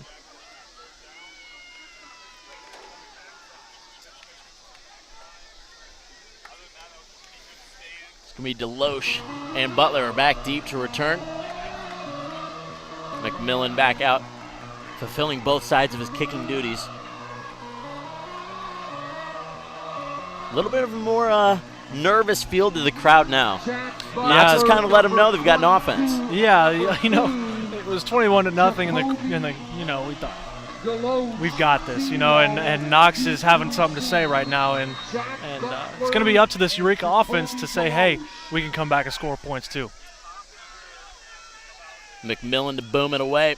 Another one angling towards the sideline. Butler's going to bring it in. Butler looking to put on a burst of speed, tries to find a lane, and he does so. He's to the 40 to the 45. Well, Spencer, I don't really know how he got through there. Looks like the hole was just closing up so quickly, but Jack, you know, he's not a very big guy. He squeezed right through there and was able to pick up some more yards. Great return. Couple of good returns in a row now. I mean, that Knox drive was set up by a nice return, and now Eureka with a nice return. Yeah, it's really shocking to consider that Knox drive started on their 40-yard line and lasted 8 minutes. Yeah, just slow and methodical down the field. Burnaby in motion. Frazier back onto the field. Fakes the handoff. Goes out wide. It's Butler. Butler can't bring it in. They're going to call it incomplete. I thought that pass was forward as well. Yeah, but anytime you see that screen pass, it gets a little, oh boy. I mean, if you're a defensive player, you might as well go after it. Yeah. You never know. The worst case scenario doesn't count for anything. Best case scenario, you have the ball back. Right. 2nd and 10. for Second the down Red for the Devils. Eureka offense. 4 receivers split out wide. Burnaby in the backfield. Jack Butler, a younger guy, had the drop there. Let's see if they go back to him, try to get his confidence up. Frazier looking to throw once again. This is to Newman. Newman We have can't an bring it in either. incomplete pass. Number Newman 8, obviously the frustrated with intended himself. It's going to be a receiver, 3rd and 10. Kobe Levi, Newman. what are you looking to do in this kind of scenario? It'll be 3rd and Well, 10 obviously, for get a first down. Eureka But, College. having 2 drops to open the drive is just not the way that you really want to start, obviously. And now you're going to try to make lemonade out of lemons, And you put yourself in a tough situation when you put yourself in these 3rd and long situations, and you got to draw something up here now to get past the sticks. Frazier. 3rd and 10 looming. He's going to kill the play and audible. We've got And a penalty looks like a flag false on start the or a delay of play. game. Well, it looks like it's going to be a delay of game. We Yep. have a delay of game on the Red Devils. A 5-yard Well, Spencer, you can start the penalty. field. The momentum has It'll be shifted 3rd in this and game 15 for sure. Eureka Yeah, you College. can hear the On their Knox own sideline over here. They're starting to get a little bit 42-yard rowdy. The fans are starting to get rowdy. Not what you want to see as a Red Devil fan, or here in this case. Well, like I said earlier, they're putting pressure on this offense, and this is going to be very telling for Kurt Barth. Can they handle it? Can they respond to some adversity? 3rd down and long here. Frazier in a 3rd and 15 situation after the delay of game. Pressure in his face, throws it over, swipe inbounds. And I believe that is enough for a first down. It's going to be really close. I thought he was there. Yep, they're moving the chains. First down. What a play by that offense, getting the ball to Swike out there. And Frazier made a good play. He had pressure coming right in his face. Was able to get the ball off. First down, Red Devils. Opens up the playbook again now. You can kind of do whatever you want on this 1st and 10. Again, a lot of shotgun snaps. I don't know if Frazier's really taken one under center yet. He's going to drop back and throw on this one down the middle of the field. Butler brings that one in, takes a shot, and hangs on. A little scuffle behind the plate. Well, in a rivalry game, you're going to have that, Spencer. You're going to have guys talking to each other after the play. It's just something that happens in this sport. But Jack Butler right there, as I mentioned earlier, a young receiver, they went back to him. And he made a good catch right there, a really acrobatic catch. And he knew there was going to be contact on the way. Did a good job of, absorbing the blow and hanging on to the ball. And that's got to be one of the hardest things, knowing you've got a guy coming right at you, ready to just lay the hurt on you. And great job holding on to the ball there. And it's kind of it's odd to see Frazier playing peacemaker with his center, because usually the quarterback's like, yeah, for sure, thank you for backing me up on that. Frazier's kind of, hey, I can handle myself if I need to. He's showing that he's going to be a leader to this team. Heat on the way. Garcia on the run, gets pulled around, and not much of anything on that one. I don't know if he got anything. Does not appear to be a 2nd and 10 for the Red Devils. Again, leading by 11 with 5.5 remaining in the 3rd. Well, Spencer, after that long 3rd down conversion, felt like they had new life in this offense after being down in such a hole, and pulling yourself out of that. It can really breathe new life into a team. 3 receivers out for Frazier, Burnaby, Garcia in the backfield. Frazier hands off. Garcia on the draw play, looking to get out wide, getting a block from Hill. Garcia looking to get to the edge. Garcia certainly with a first down and inside the 10-yard line. Well, he had a good block on the second level. He was able to bounce it outside and pick up extra yardage. Great job, great vision there from Angel Garcia. Good run. That's what you talked about in the first half. When Angel Garcia gets around those tackles, watch out. Yeah, watch out. He'll get a big burst of speed going around that corner, and surprised not to see him take that one into the end zone. Usually, it's trouble. Ball placed on the 6-yard line. Placed on the 6-yard line. It is 1st and goal. See what Frazier and the Red Devils offense can do. Frazier already with 3 touchdowns to his name. I'm sure Garcia would like to add a touchdown to his total. He will get the carry on this one. Nice juke move, and the ball is out. We'll have to see who it ends up in the hands, but Garcia came up without the ball. Fortunately, Eureka dove on it. Spencer, I saw him go into the end zone. And I thought we had scored, and he turned around and didn't have the ball with him. And Spencer, that is one thing that you need to enter into the end zone for it to be a touchdown. In case you didn't know. Astute analysis. It's going to be a second and goal. Garcia's still out there. Frazier's going to hand it right back to him. Garcia up the middle, extending out, and gets the push from his lineman. That's going to be a touchdown.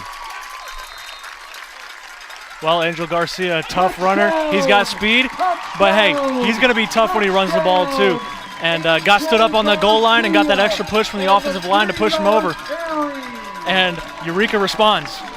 It's what you like to see. You wanted to see how they would respond to adversity.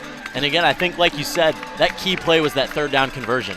That key play, yeah. The third down conversion really sparked the start of the drive within this offense.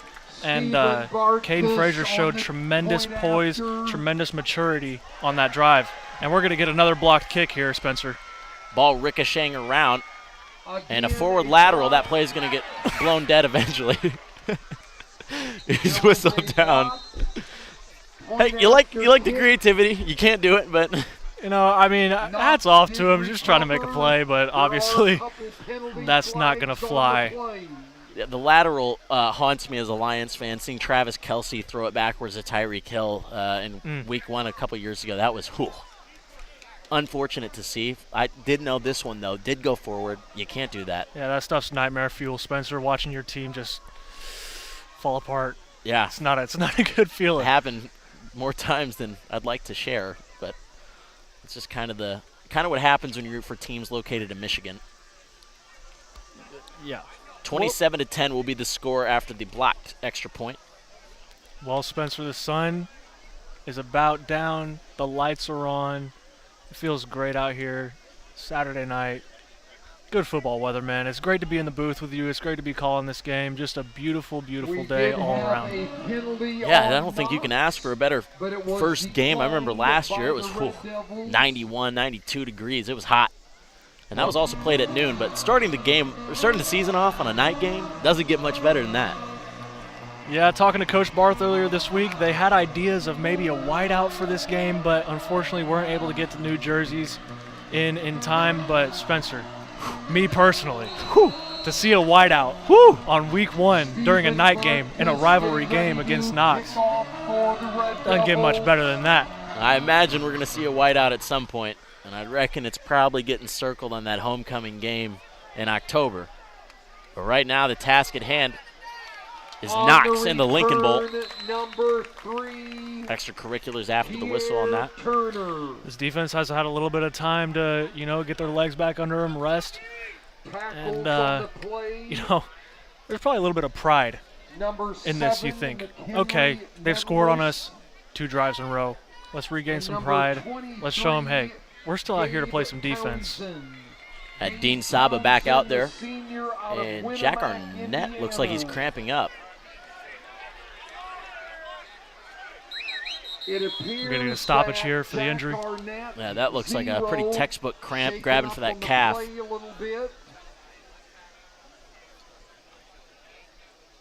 Hopefully that's what it is. I don't think he was in on that kick return, so this must just be looks like it is a cramp. Doing the pretty immediate leg raise for it. That's something that you're going to see a lot early on in the football season. You see it at all levels, is cramping. You see a lot of these guys, humidity, the weather, and it's important to stay hydrated.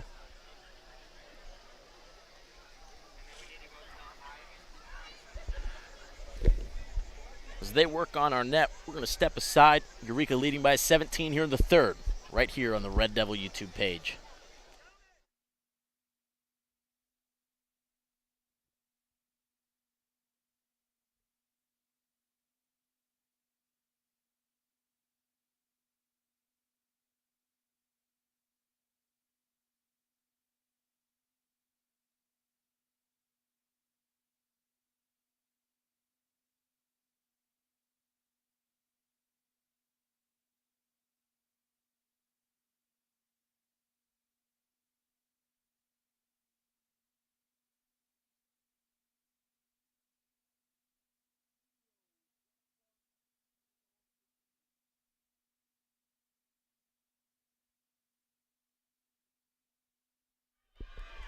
Arnett making his way off the field. It did appear to be a cramp. Just took a while to work it out. Always good to see a player get off the field on their own power and not have any help. And knowing Jack, he's probably a little frustrated he has to come out for this next couple of plays, hopefully, but that's something you definitely have to take care of. That you can't walk on those very well. No. Those things will seize you up. Anderson looking to bounce it. Met on the edge. Looked like Miller and Wayne. Hunter Anderson. Some of the first tacklers on the play. 2-yard gain for Anderson on that one. Setting up a 2nd and 8 for the Prairie Fire. I will say the Prairie Fire is one of the more original names I've heard. It's got to be one of the few in NCAA. Yeah, Spencer, and it is a very unique name, you know. I think that being in the Midwest has a lot to do with it, but it is an interesting name, very unique, and honestly, I'm a fan. I like the Prairie Fire. Not every day you see a Red Devils and Prairie Fire matchup. Williams looking to air it out, going deep down the field and overthrew his man. It was Nico Poe. Well, it looked like he had a step, too. It did look like he had a step on Malik Jones, but overthrew him just by a few steps. Fortunate for the Red Devil defense. And that's where Knox is dangerous. You know, they kind of lull you to sleep with all these run plays back to back to back. You know, they're kind of dinking and dunking when they are throwing. Williams has a good arm. He does have a good arm. And, you know, I think it's an interesting play call to go take a shot right there on his, in a 2nd and long situation. You know, thought maybe try to see him, try to get a few more yards to set them up for 3rd down, a short 3rd down situation, but they took a chance there. Not a lot of safeties deep here. Hansen's the deepest man. Williams rolling out right, fires, and pass is incomplete. Johnson was the man in coverage. Number 23, Hunter Anderson. Going to be a 4th and 9, bringing out the punt team, I would imagine. First time that we've seen the punt team in a while. First time we have seen the punt team in a while. First time since the first half, Spencer. And just a little bit of a high throw there by Williams. Overshot his receiver just a little bit and gets our defense off the field. And this is a spot where a high snap, like the last one, puts you pretty close to that goal line. And as a Red Devil fan, I wouldn't mind that. I wouldn't mind seeing him bring a little bit of pressure on this punter here, too. Deloche is the deep man.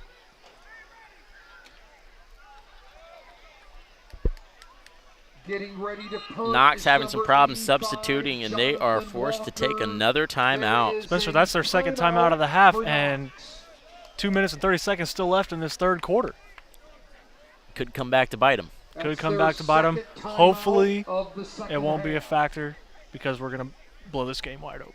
Yeah, this is a big opportunity for the Red Devils offense when they get back out there. If they get back out there, you know, like we're pretty high on Jacoby Deloche and his explosivity.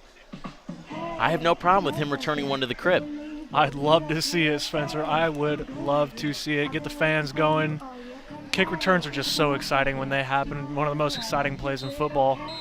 And let me tell you, Jacoby Deloche, the freshman, has the tools to do it. Yeah, he had that nice run earlier on in the game. Almost got to pay dirt, but not quite. And we'll see what this punt return has. It looks like Eureka's ready to dial up the pressure. Everyone's stacked up on the line. Walker back to punt. Heat is brought and matched up well. It's Deloche.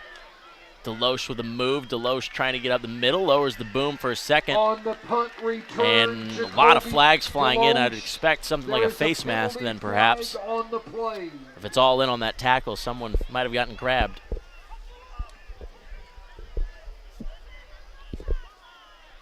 We shall see what the ruling is.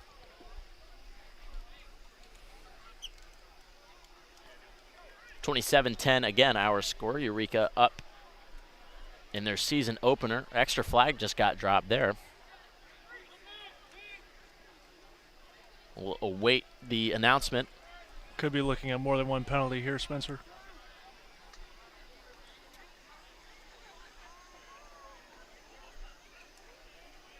Everyone just kind of waiting.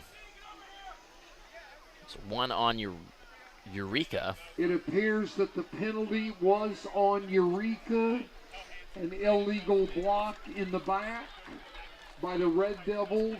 Those block in the backs, they get you. They do. It can be tough not to block somebody in the back, especially in a kick return situation, is when you see most of those penalties occur. And a lot of times it's not like a direct shove in the back, but, usually, what I've been told is if you can see the numbers, don't do it. And we've got some issues going on with the chain gang here. Got to get them reset. And now we are good to go. 2:24 left in the third. Eureka back with the rock. Frazier going to hand off, jet sweep Butler. Butler trying to get to the edge, and he's met behind the line of scrimmage. Ball carrier is number 2. Great job in pursuit by the Knox defense, swarming to the ball. And Jack, he's a fast guy. He can get out to that edge, and it can be tough to stop him to get there. And a good job by that Knox defense to make a play. Yeah, you can tell that they're trying to get Butler the ball where they can, getting him on kick returns and out wide, throwing slants to him out in jet sweeps. But that time did not work. 2nd and 13 now. Deloche, the back.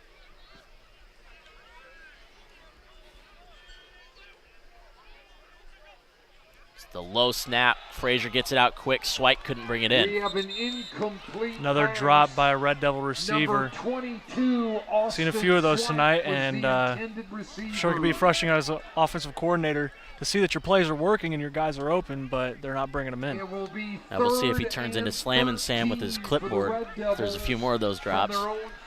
Wouldn't blame him.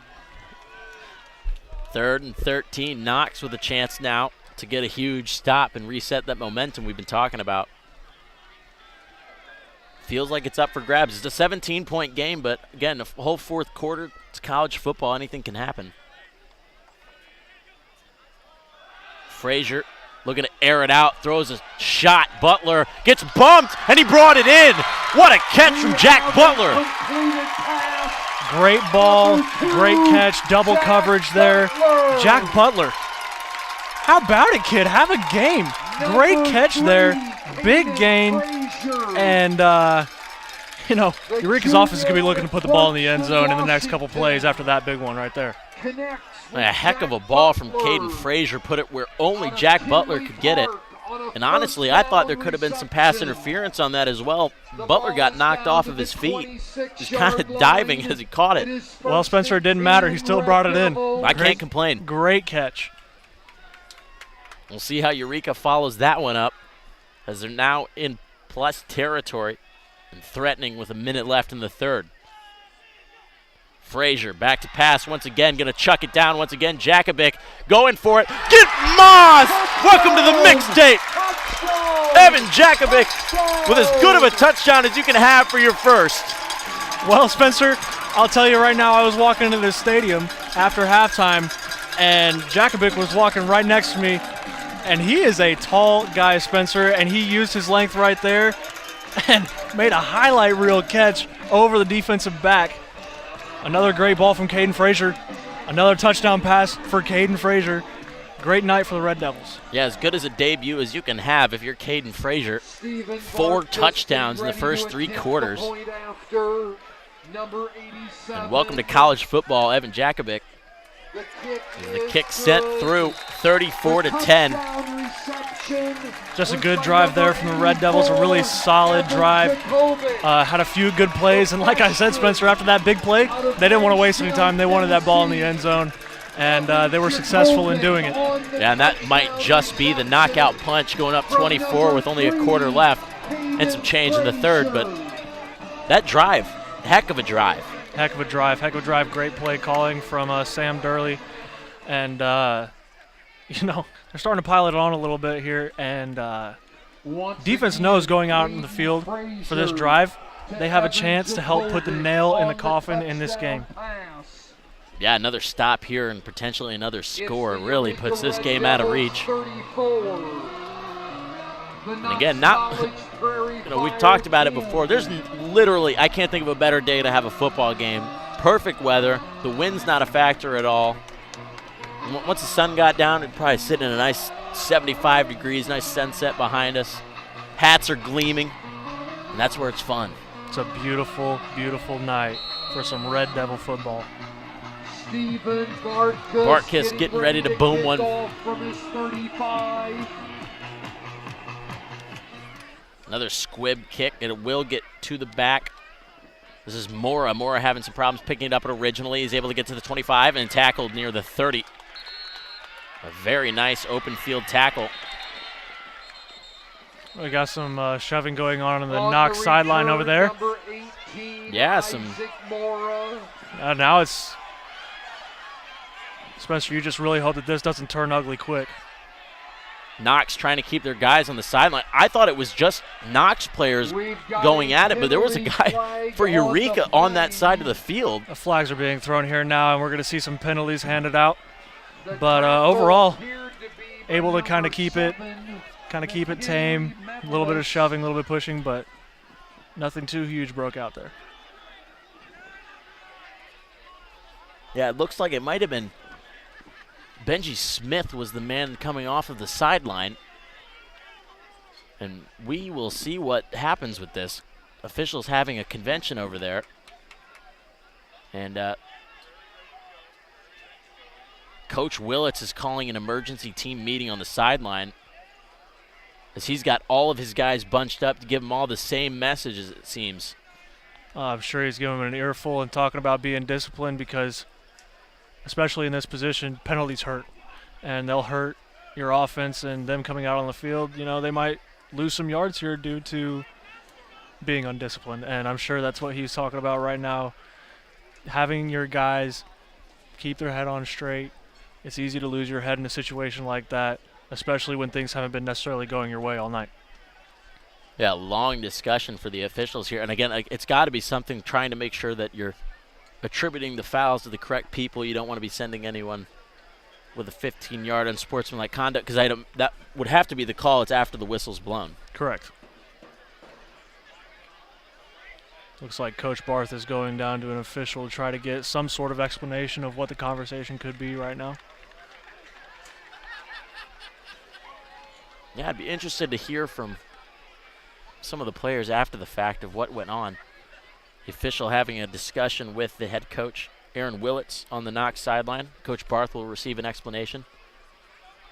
He backpedals off the field.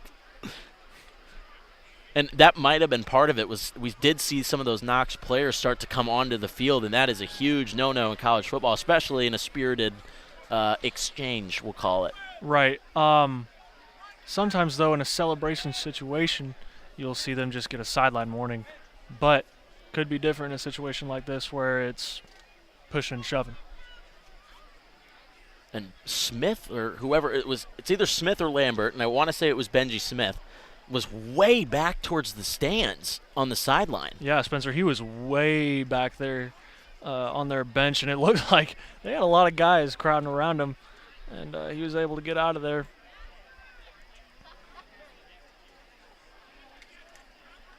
Still being discussed. We'll see if this resets momentum at all. It's the Eureka defense preparing to take the field when whatever you want to call this gets sorted out. Yeah, I'm not really sure. It looks like they're talking to Coach Willis on the sideline right now, giving him an explanation of what the call is going to be. It looks like he is protesting whatever they've got to say.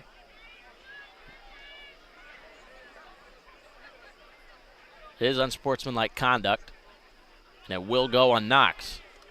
At least one. There might be a second foul.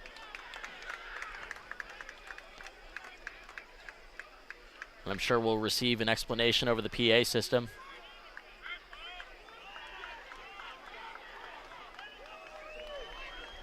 So just on Knox is the call. Well, Spencer, like I said, that pushes them back 15 yards now, and you are, after a decent return, you know, Eureka has done that little line drive, little squib kick, whatever you want to call it, and Knox has had good returns both times. And that was a good return right there, but penalty pushes you back 15 yards. Yeah, you can tell that they're trying to keep it out of the hands of Mora, or at least giving him kind of a clean look at a catch.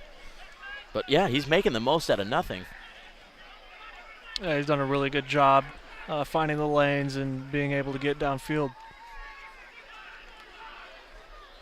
Angry protest from the Knox side. A lot of fans standing up. And, again, they got front row seats to whatever that was. Right. It was right in front of them. Right in front of them. It'd be interesting to get thoughts from Coach Barth on what happened or what explanation he received regarding it. But play, I'm hoping will get restarted soon. We've had a good 5 minutes, I would say, since that scuffle. Williams under center once again, back to football. Hands off, Anderson plugged up in the middle. And there's that defensive line making a stand that we've been talking about all night. And like I said, Spencer, there's pride involved in this. You want to be the biggest, baddest man on that football field, and you're going to try to make a play for your team. And right now, that defensive line is really stepping up and making a lot of plays for this Red Devils defense. Dean Saba was in on that one. Good to see him back out there. I know he's working through a couple of injuries today. See hustle off the field, actually. He's got some speed to him, Spencer. He got off the field quick. I say we put him at running back, see what he can do as a fullback or something. A hard dude to take down. 2nd and 10. And that will conclude things in the third. 34-10 is our third quarter score. It's been a fun one so far. We're going to step aside as the teams do with the fourth quarter following this on the Eureka Red Devils YouTube page. Fourth quarter.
Players have returned to the field.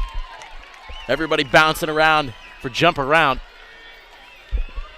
Made famous in Camp Randall, the Wisconsin Badgers. But hey, why not bring it to Eureka? Williams forced out of the pocket. Cox chasing him down, short and low throw. Well, Cox put the pressure on him, and that's a hard throw to make with him putting the pressure on you, and came up short there. Great job by Willie Cox to put pursuit on the quarterback. Yeah, just to highlight Willie Cox a little bit more, we talked with Coach Barth during the week, and they said they moved him up onto that defensive line like you mentioned before because they just weren't sure if they could get him enough reps at linebacker. Right, they've got so many guys filtering in at linebacker, so Coach Barth used a little bit of creativity and said, hey, where else can we use this guy? And Willie Cox having a good game on the defensive line in week 1. Yeah, and he's got an interception. It appears to be paying off for Coach Barth. He's donning number 1. He's standing up on the edge right now as Williams snaps. Williams forced to his right. It's going to throw it over into the flat, and a good catch there by Nico Poe. Williams and Poe seem to have a good rapport right now. Yeah, and that'll move the chain. Spencer, they're doing a good job at getting out towards the edges and getting those quick throws that we were talking about earlier. Just to kind of try to find rhythm. I mean, you're down 24, and the option play, it's worked better in the second half to prove us wrong. It does work, but some would argue that the scoreboard points in the other direction. So, you know, Knox is going to have to air it out a little bit more to get some of these chunk plays or at least hope for one, especially with, you know, under 15 minutes of game action remaining. Going to fire one This is Boyd, or Bird, excuse me. Just another little quick screen pass. Reception on the Get some play. yards down the field, and that's what they do, Number Spencer. Just 82, little chunk plays, Mario and they move the ball. That's going to be a 2nd and 1. Tackle on the play by number 28, DeCameron Bailey. DeCameron Bailey out of DeMart, Arkansas.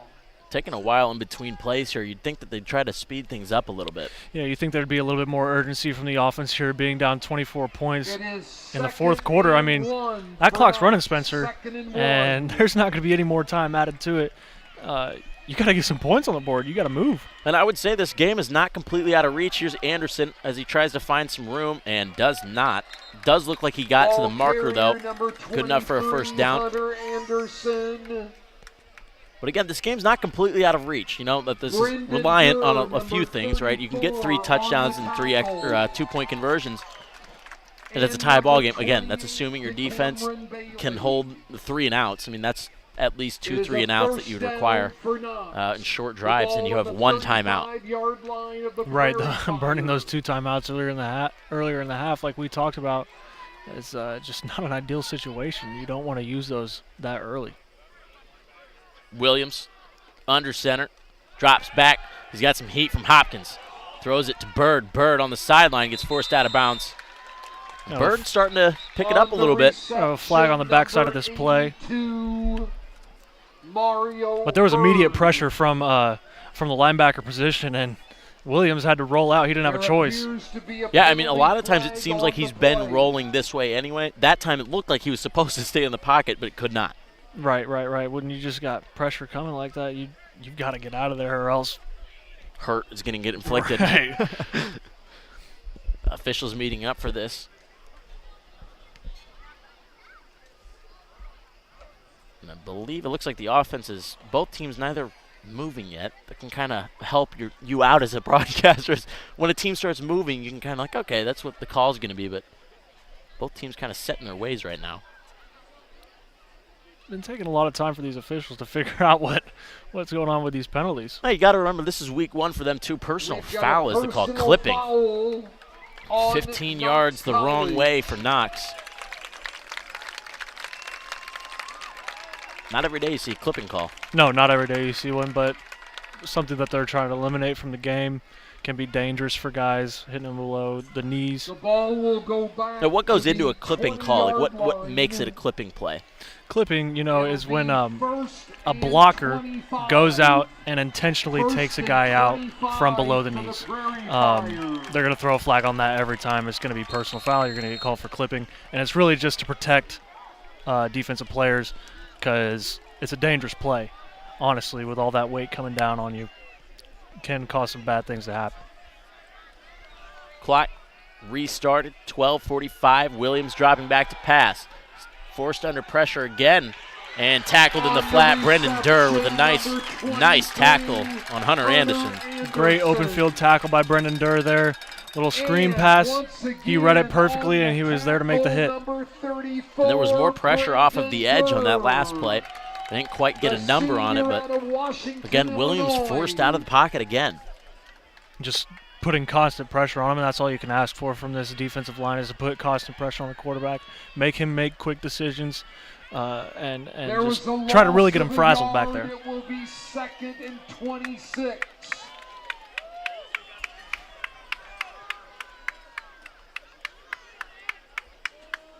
Anderson behind Williams in the pistol. 3 receivers out wide. Williams with drop back, looking to air it out down the middle of the field. Ball underthrown and almost picked off by Jashawn Knighton. Good Another flag on the play and near the line of scrimmage. Almost an interception. Well, it would have been great to see him come up with that one, Spencer. He was right there, great position to make the play, just unfortunately unable to bring it in. And you could see that Bird's speed. Again, it looked like Bird had guys beat deep. Just a little not enough sauce on that throw. Holding was the call, so 10 more yards in reverse for the Knox offense. Well, they're going to decline the penalty here, obviously, with the incompletion, lose the down. And with it already being a long-distance situation, you don't really Don't really need it. Rather take the down. Now it's 3rd and 26. 3rd and a country mile, as some would say. You didn't want to hear 2nd and 36? Because we could have had that. I didn't. I didn't. I think that would have been half the distance to the goal anyway, though. So maybe you're right. Maybe this was the better play. Coach Barth being run off the field. Just getting this guy set up. He's not doing anything. Respect Coach Barth, man. This is his field, man. This is his field. We've got a And the last timeout is for going to be burned by Knox College here, and they will not have any left for the remainder of this game. Once again, remember, A bold strategy, at the Cotton. conclusion of the Bold game, strategy, but hey, President Abraham I'm up here for a Lincoln reason. will be There's your presenting announcement of the President Abe Lincoln Lincoln Bowl lurking up trophy the to the winner of the up the stairs right now. It just gets me fired up, Spencer. I can't wait to see him hand this trophy out. Or just don't ask him to come up to the booth.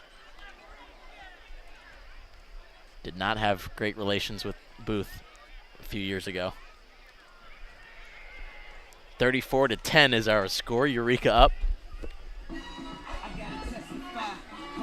Caden Frazier with 4 touchdown passes today. Rushing touchdown also for Angel Garcia. It's been a good, complete team effort so far on both sides of the ball for Eureka. Good rushing attack, good passing attack, and the run defense and pass defense has been good also. You know, of course, Spencer, and obviously on week 1, not everything's going to be perfect. But I feel like Eureka's came out here and they've put together a complete game, and they've done it well on both sides of the ball. And now, hey, the only thing that there's left to do is close it out. 11:46, fourth quarter. Eureka looking for their first win of the season in week 1. Actually be 2 presidents that will present the Lincoln Bowl trophy. I'm assuming this is President Abraham Lincoln Wright and also President Wright of Boom. Eureka College. President So we Jamel do Wright have 2 will be out there to presidents present the trophy, and right now, if all holds, Eureka maintaining Lincoln possession Bowl of it. trophy at the Yeah, conclusion of the this game. trophy's been in Eureka for the last few years since the last time these two teams played, and we'll be happy to keep it for another year. Yeah, and this series, they've played each other for a long time, but they didn't officially start calling this the Lincoln Bowl until it looks like about 2011, 2012. Eureka actually leads the Lincoln Bowl series with a 6-2 record, looking to move to 7-2, but Knox holds the all-time series lead, 18-11-1. There was a tie somehow in college football. I don't really know how that works. I don't either. Maybe it's really rainy one day, and they're just like, you know what? Overtime's not even worth it. Right. Could have been back in a time where rules were different. Or there might not have been lights, so they were just like, well, that's it. That It's could have too been dark. That could have been the situation. It also begs the question why they started the game late. But again, I really don't know. As Williams with a high snap, he's going to fake the rollout, tries to set up a screen and a hard shot. We have an incomplete Well, that'll get the fans on the sideline fired up. What a hit. He popped him, Spencer. He was waiting for him. Yeah, Chris Woods read that play as well as you can. He was Coach Barth is fired up on the sideline. Well, things are just going well for the Red Devils. I mean, you just can't say anything else. Yeah, that's him and Jack Arnett, probably the 2 biggest shots of the game. Jack Butler took a hard shot on that catch he had earlier. But the difference was he was able to hold on to it. Number 4, Yeah, Chris right. Woods. And that was for a first down. Number 4, Chris Woods. Late substitution onto the field for Eureka. tackle. And they'll get this punt away. It's a good one. Deloche just going to let it go over his head. And a Eureka bounce as it kind of just dies at the 38. Let's see if Jacoby Deloche gets a few more touches now with this game being, by number 85, a bigger margin. Walker. Hopefully, I Walker, number 85, want to see him get some more touches. I want to see what he can really do if he gets a full drive where he can be RB1. Hey, more than anything, you want to be proven right. I do. I like to be proven right. That is something, like everybody, I like to be proven right. But I want to see what he can do. He's a big kid. He's an athletic kid. We've already seen him make a few plays in this game. Unfortunately for Mr. Levi, not on this play. It'll be Ben Burnaby out there next to Frazier. I'd imagine we will see some movement. Glover in motion, fakes the jet sweep. Frazier looking to air it out. It's another deep bomb. Seabass Hill gets bumped, pass interference. It's as free as it gets. And that's just a horrible spot to be in as a DB. You covered it really well. It's just receiver tried to come back for the ball. An underthrown ball, receiver tried to come back for it. You know, ran right into him, and it doesn't get easier than that. But that's the type of play that if you're in the NFL, that ball goes straight up to the 20-yard line. College, it only moves up 15, 10 yards. Right, a lot different result in college than it is in the NFL. Do you have a preference? You know, Spencer, I can't really say.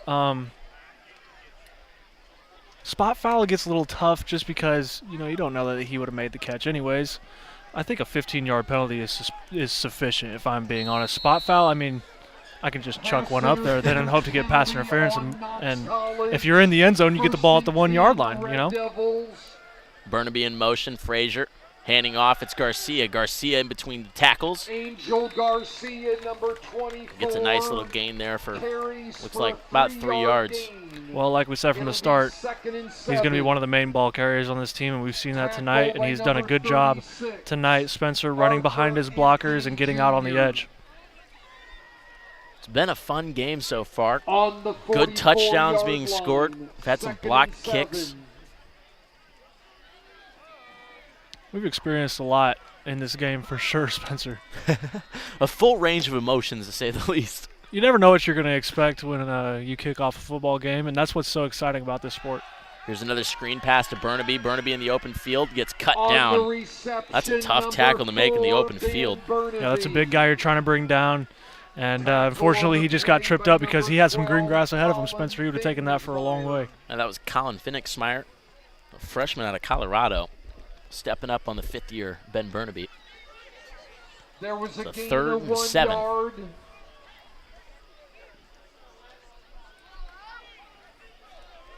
This is an opportunity to kind of demonstrate, you know, maintaining that foot on the gas pedal. I know that Coach Barth, you know, it's not necessarily running up the score, but early on you don't want to break momentum, at least in the season. Frazier kind of stops his feet, flings one up, and almost picked off. We got a flag here, Spencer. I don't know if the defense moved early. It might have been a free play, and that's probably why you saw him take the shot downfield there. Number 11, Brock Pollard. Near side of the field, it looks like that probably is an offside. It will be 4th and 6 right from where that line judge was at, and that was the signal. Still 3rd down. Penalty on Knox College. They appeared to be offside. But it will be a 3rd and 3. That will make it 3rd and 1 for the Red Devils. On the 38-yard line, it's 3rd and 1 for Eureka. Short yardage situation. Let's see what they dial up here. Might just give it to one of your big backs and let them take it. Yeah, it helps to have guys like that. Gabe Townsend onto the field at the up back. Burnaby next to Frazier. They will hand off. Burnaby with a burst. Burnaby through the hole. And Burnaby it is a first with a nice run to the 25. Well, great job by the offensive line once again. Opened up a huge hole for Burnaby to run right through down the field, giving the Red Devils a first down. On the carry.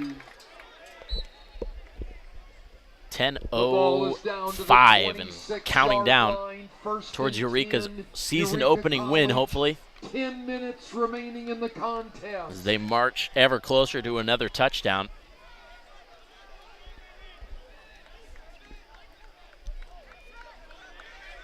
It's been a fun time up here. It has been a fun time up here. It's also been a long time since we called Sebastian Hill's name. You know, might try to go to him this down right here. They went to him, and then he drew that pass interference. Frazier's going to lob to the corner. Newman tried to get to the pylon. Could not quite bring it in. That's a tough play as a receiver. You're looking over one shoulder, then suddenly you're swinging. Yeah, it's just kind of like a center fielder with a ball right at you. It was a good ball placement by Frazier, but like you said, just a difficult play for the receiver to make. And unfortunately, just wasn't able to run under it. Yeah, it looked like the right throw to make. That was where the open space was. But again, you're turning your head from one side of your shoulder to the other. That's tough to adjust to. And you've got a guy playing defense that's trying to make you not catch the ball to add to it. Burnaby with a lot of room to run. He's into the secondary, trying to hop out of the tackle and drags his man 3 yards. Ben Burnaby starting to break off some big runs now. Well, I think we're starting to see some fatigue in this defensive line by Knox, and you're seeing that the Eureka offensive line still has fresh legs, and they're still beating these guys off the ball and opening up holes for these backs. And that's the nice thing about having 3 backs that you can run out there, Garcia, Burnaby, and Deloche. None of those guys really have to worry about getting tired. You can go full metal, and you can bring another guy in. There's no drop-off in terms of quality of play.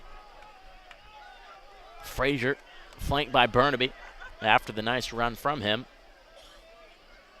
Townsend, the guy in motion, hands off. Burnaby shake and bake in the backfield. Low man wins there, but it's still another, 7 to 8 yard run there. Burnaby's really starting to chunk these off. Another big run there from the Red Devils, and like I said, just bigger and bigger holes starting to opening up on this line. And these backs are just taking advantage of it. Ball is placed on the 5. Burnaby's still out there. You got to think he's salivating at the chance to get one himself. He's already got 1 receiving touchdown today, but it feels a little nicer when it's all you, in a sense. Townsend once again in motion. Frazier, hands off. Burnaby to the end zone. Hum Devils. And that might just be the nail in the coffin. Well, he could have walked right into the end zone. Once again, offensive line doing a great job opening up that hole. Burnaby, patience in the backfield, and when it opened up, he hit it right into the end zone. Touchdown, Red Devils.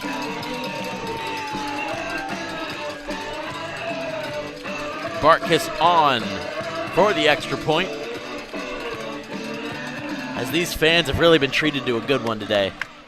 They have been. You can't ask for anything more than this in a home opener. And they are able to get this one off, Spencer. Hey! And a flag thrown late. See who it goes on. I feel like there have been a lot of penalties just in the second half. I feel like we didn't have as many in the first half, but in the second half, a lot more penalties. Let's hear it for that offensive line of the Red Devils. Number 68, Jake Benniger. And after the play was over, personal foul. Number 50, Edgar Reyes. Number 70. It's going to go against Eureka here. And I believe it was Jake Benniger. Just got a shout out over the PA system. Picks up a foul there. Kick is still good. I think it was offsetting penalties. There were, I don't know if it was necessarily a penalty also. There was a signal towards Knox, but I don't know if that got nullified or what. But either way, the score. Both going back. 41-10 is our score. Eureka, no better week 1. No better week 1 than this. I mean, defense could have pitched a shutout, but, you know, beggars can't be choosers. And you could have scored 100, but, you know. Right. You take what you can get. Your quarterback could have thrown for 736 yards. Only 5 touchdowns, though. Only 5 touchdowns. Yeah, you got to wonder, in a sense, like, maybe Coach Durley was like, all right, Caden, I can't let you be breaking my touchdown record in my first game. He's got to protect that record. Yeah. I believe the record is 8. Coach Durley, again, had 8 in a different game. I think he only threw for 400 or 500 yards in that one, so a down game for him. But Caden Frazier, still a really nice debut for the Red Devils. Looks like that 15-yard penalty is going to be enforced on the kickoff here. Red Devils are going to kick it off from the 20. Bartkiss going to boom that one as far back as he can. This is more up. He's had a couple of nice returns. Oh, and he's cut down. Nice tackle there. I believe that is it might be Tristan Simpson King. It's hard, man, when you've got 2 different number 7s out there, especially on a kickoff. It's easy on offense. You're like, oh, I know who that is, or defense. Right. But hey. Some of these newer faces especially is going to take some time to get used to seeing them just because they're new. And early on in the school year, might not know some of these guys, but like I said, it's always exciting just to see new guys on the team, new guys making plays, new guys stepping up. And I really liked what you said about how that is the fun part about college, is that you don't have these like dynasties in a sense of like, okay, Tom Brady's going to be out here for the next 15 years. It's like, how good of a coach are you if you're turning a roster over every 2-3 years and being able to produce still? And we are re-kicking for some reason here, folks. Was that a no? That wouldn't be another penalty, We would have it? a penalty on the field against the Red Devils. Oh, yeah, it is. Therefore, there will be a re-kick. Must have been an offsides of some sort or something. What do you think there, Spencer? Yeah, I really don't know. Yeah, looks like Steve Barkis might have said something there, like, "Hey, wait, just wait. I'll kick it. You guys go get it in a second." Yeah, sometimes, folks, if if the guys get going a little bit too early before their kicker, they're going to get flagged for a penalty, and I believe that's what happened there, pushing back another 5 yards. So now, kicking from your own 15-yard line, Knox should have good field position to start this drive. Steve Barkis staring down his guys. He's going to squib that down, and that's a really nice kick. Moore is still with it. Moore looking to push it up the gut. Good tackle there by number 4. Tackle on the play. I believe by that number is Chris 4, Woods. Chris Woods had that shot earlier on where he lowered the boom. Yeah, that was a big hit. The sophomore, 6 foot, 175 pounds. Making some plays out here.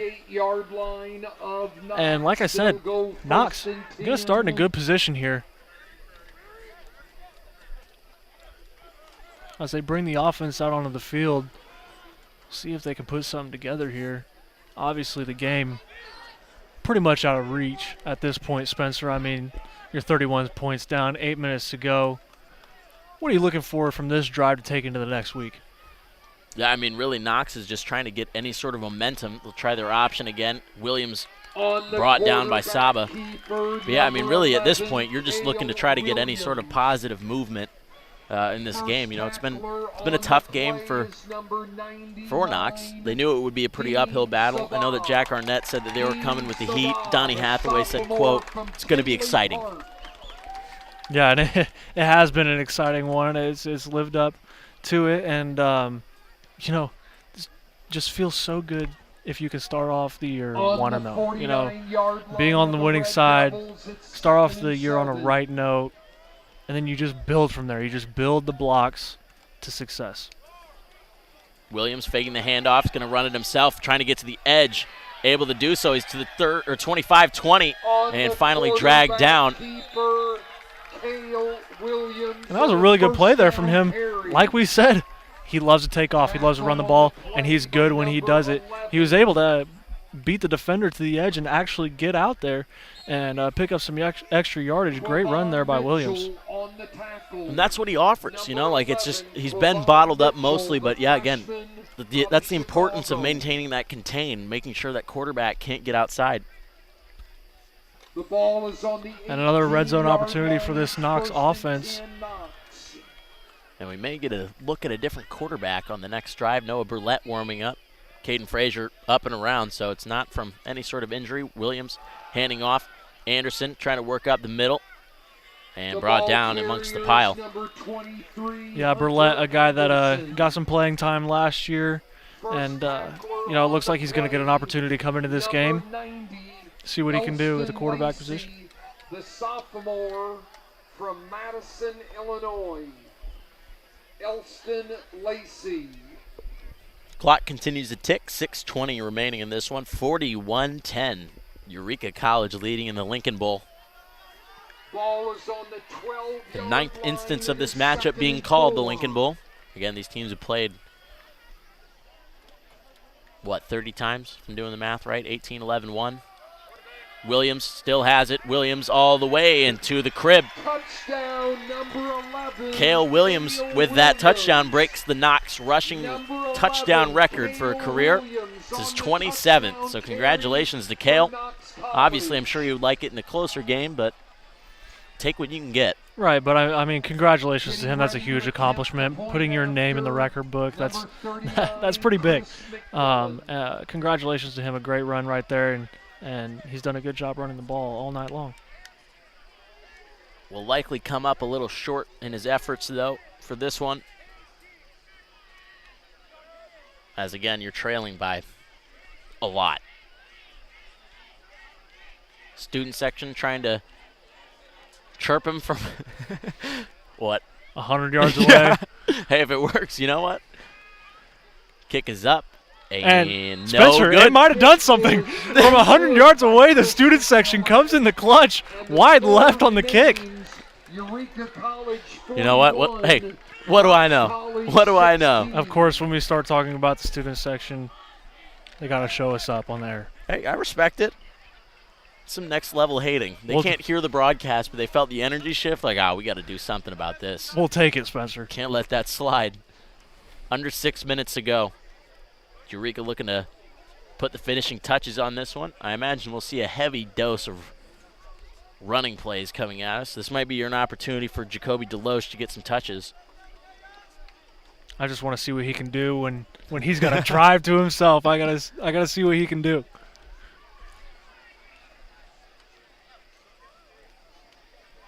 Eureka's going to bring their guys up in preparation for an onside kick here.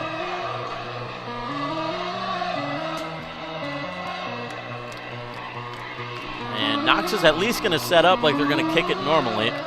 With, like you said, Eureka does have their hands team. Looks like Sebastian Hill out there, just in case. And they will, in fact, boom it deep. Goes to Jack Butler. He's been explosive today. And we'll get forced out of bounds right around the 22-yard line. Number 2, Jack Butler. And it will be Noah Burlett taking the field at quarterback. So Caden Frazier's day is done. But 4 touchdowns, your name and your debut is not so bad. No, that's not a bad start there, Spencer. And Burlett's going to come out here. He's a sophomore this year. Got some playing time as a freshman last year. He even started a couple games last year, I believe. So, he's got some experience under his belt. Come out here, they might trust him to throw it around a little bit because he does have that experience. Burlett threw for 7 touchdowns last year, 700 yards. Did throw 5 picks, but again, this is a new year. Burnaby with it. Burnaby meeting some people at pad level and pushing it up for a 4-yard gain. That's a hard run right there. Gain about 5 yards. Great run there on first down. Just going to salt this game away, I imagine. Unfortunately for Burlett, he's probably not going to see a whole bunch of passing opportunities this late with his team up this much. And also with the way that Ben Burnaby's running, they're not going to throw it on first or second down if they don't need to.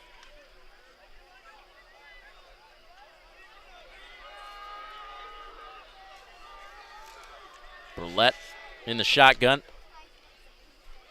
Fakes the handoff. Burlett going to run it himself. A little spin move and met there on the edge by Malachi Folds. We saw that a few times last year with Burlett running the option.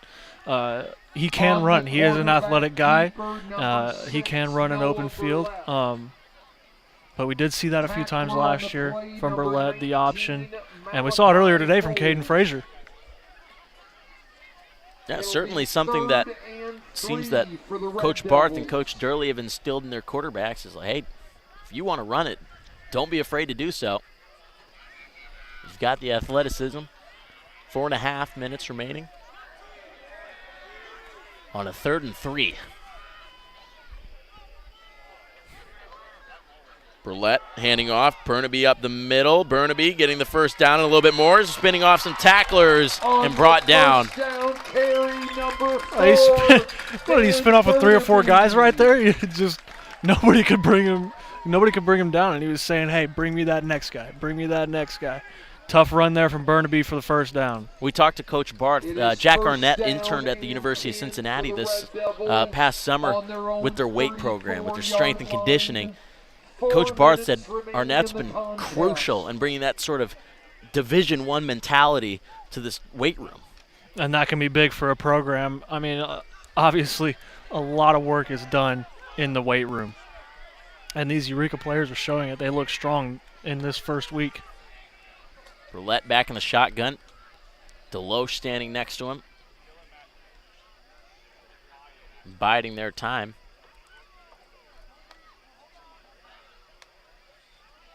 Everyone kind of standing. I don't know what the deal was. Deloche with it. Deloche off tackle and held up for a 5-yard gain. Well, I think what we were seeing there, Spencer, is they want to take this play clock all the way down to the last second to snap the ball and really just eat up this clock in this fourth quarter. I would agree with that, but the play clock hasn't been moving.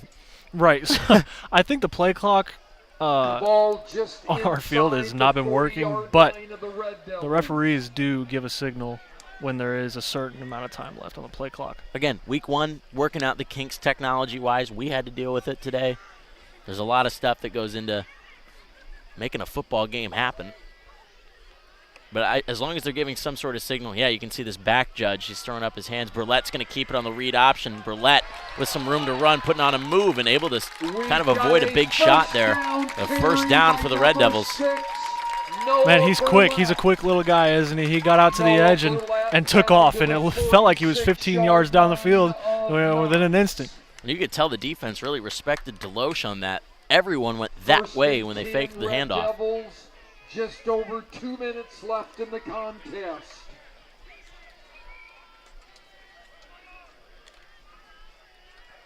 Angel Garcia back on the field. Time slowly just ticking away. 2 minutes left. Yeah, certainly salting this one away. It's been all run. Clock's been moving the entire time.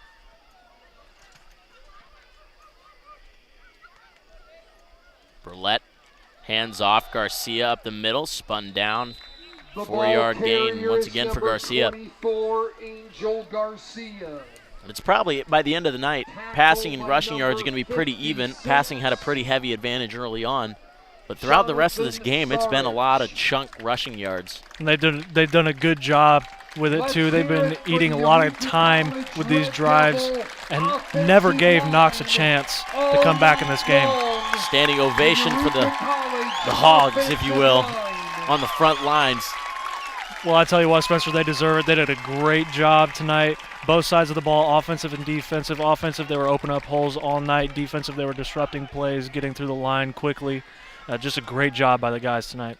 Burlett handing off, met in the backfield. The ball carrier for the Red Devils is Tony Gandolfi, sophomore out of Lincoln. Tony Gandolfi, the freshman. But yeah, again, we just want to give credit Jake Benninger, Xander Hutchcraft, Edgar Reyes, Tanner Lash, and Ugo Garza on the front lines for Eureka. Did a fantastic job. Caden Frazier was rarely under pressure.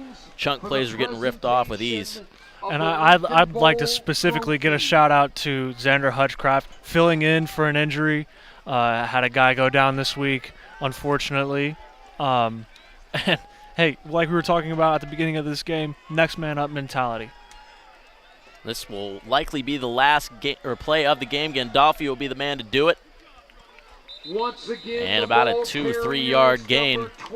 And that, I believe, will do it. No timeouts for Knox to extend this one. And that will, in fact, do it. 41-16, the final score, as the Red Devils will keep the Lincoln Trophy in the Reagan.